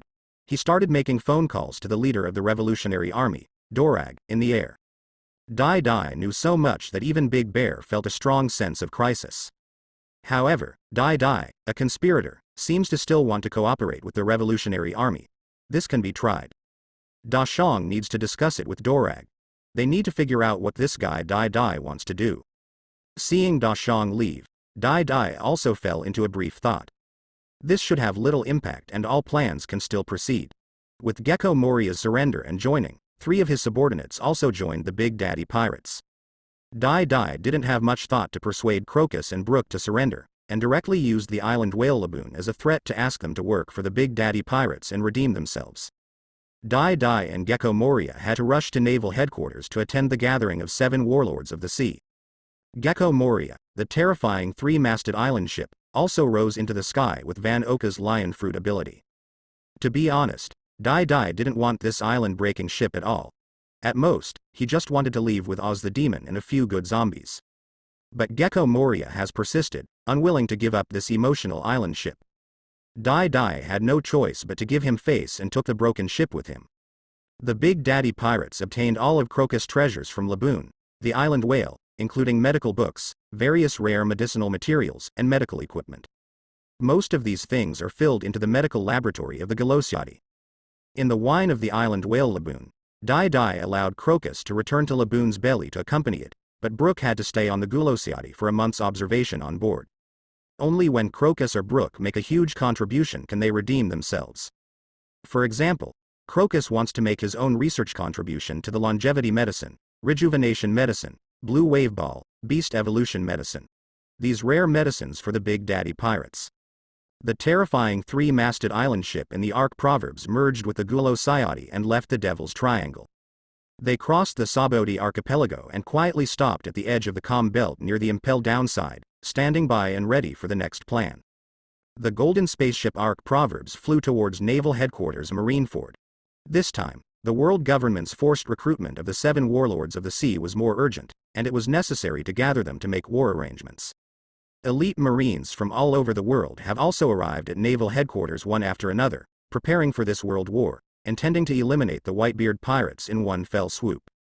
According to the information from Marine and CP organizations, the Whitebeard pirates have disappeared from the site of many forces, and they don't know where they went. Even the large number of affiliated pirate groups under Whitebeard's command also lost news. But everyone with a discerning eye knows that the Whitebeard pirates must have left the New World and entered the Grand Line this time. Kaido of the Beasts also wanted to rush to the naval headquarters to join in the fun, but in order to avoid further escalation of the war, the Red Hair pirates actually squatted at the entrance of the Beasts' pirates' lair, blocking Kaido directly outside Wano-kuni. If Kaido of the Beasts dares to leave Wano-kuna's territory, the red-haired Shanks will dare to attack the Beasts' pirates without Kaido. This made Kaido of the Beasts so angry that he had a big fight with the red-haired Shanks in the sea near Wano-kuni without saying a word. This local war was also shocking, but in the end Kaido of the Beasts couldn't do anything to the red-haired Shanks, so they could only return to Onigashima to drink alone in anger. The Big Mom pirates are already gearing up and are ready to seize the Whitebeard pirates' rich territory. As long as Whitebeard Newgate falls in Marineford, she dares to immediately seize the territory. Even the Fishmen Island below the Holy Land Marie Joy's, she wants to grab it. As for the Straw Hat pirates, they have just arrived at the capital of 7 Waters, but under the orders of Straw Hat Luffy, they only repaired their pirate ship and continued to the Saboti archipelago. They haven't encountered any fierce life or death battles along the way, and the current bounties are still very ordinary and not very eye-catching. With only more than 10 days left before Fire Fist Ace's public execution, Straw Hat Luffy wanted to rush to naval headquarters faster. The pirate Empress Boa Hancock refused the first call from the world government and naval headquarters and did not go to Marineford to attend the gathering of the 7 warlords of the sea. This made both the world government and naval headquarters very dissatisfied and wanted to cancel Boa Hancock's 7 warlords of the sea seat. So for this meeting of 7 warlords of the sea, only 5 members arrived at naval headquarters, and sea hero Jinbei has been in jail for several days. Foo, I haven't been to this ghost place for a long time. Sea Rogue, Heavenly Yaksha, King Dressrosa, Doflamingo grinned widely and walked as if he didn't recognize his relatives. He laughed wildly and boarded the port of naval headquarters Marineford. There was a huge figure behind him. He was another 7 warlords of the sea, the tyrant Bartholomew Big Bear. At this time, Big Bear was holding a book and walking behind expressionlessly. Inside the naval headquarters conference hall. This time, the world's greatest swordsman, Mihawk, was very punctual and even arrived early. He was already sitting in his seat drinking coffee, and his supreme sword, Black Blade Knight, was placed casually beside him. Behind the chair. Foo, Mahawk. Why are you the only bastard? Do those guys already look down on the forced recruitment of the world government? Doflamingo walked into the conference hall, laughed and jumped directly onto the huge table where the meeting was taking place. Like a gangster, he squatted on the table, picked up a bottle of red wine and poured it into his mouth. He was excited, arrogant and defiant. He didn't expect someone to come later than him, he was really too arrogant. The white-haired Crane Vice Admiral rested his chin on his hands and looked at Doflamingo, the evil villain bastard, expressionlessly. Foo. These Marines have no manners at all. When they saw Lousy coming, they didn't even take the initiative to pour tea and wine. They are really a bunch of dog slaves. Seeing that Mahawk didn't care about him, Doflamingo, the former celestial dragons, darkened, but soon he suddenly grinned, and the 5 fingers on his right hand twisted and twitched rapidly like chicken claws. Several Marine generals standing around the conference hall suddenly pulled out their long knives and began to kill each other. In an instant, blood spattered and quite a commotion broke out. No. I'm sorry. Domidan Commodore. I can't control myself. A Marine colonel slashed a Marine Commodore with a knife. At this time, tears were already in his eyes, and he shouted in fear, while the long knife in his hand was still slashing. Enough. Doflamingo. Buddha Sengoku slapped his palm on the conference table and let out a roar, scolding to stop the bastard Doflamingo. He wanted to kill this lawless guy himself. Doflamingo was the murderer who shot Rosinante with his own hands. Rosinante is not only Doflamingo's biological brother, but also the deeply affectionate adopted son of Buddha Sengoku. This hatred cannot be said to be unimportant. Foo. Don't be angry, Marshal, I'm just helping you discipline these ignorant slaves. Doflamingo grinned, took back his parasite string with a wave of his hand, and then jumped back from the table to the chair. However, he was still squatting on the armrest of the chair, with a joking and cruel smile on his face. It seems that he is not worried about what Buddha Sengoku dares to do to him. At this time, there was a loud noise from the marine outside. Even the air defense siren was heard, and the sound of a rotating paddle came from the air. A golden spaceship actually appeared directly in the sky above Naval Headquarters Marineford, which can be described as extremely crazy.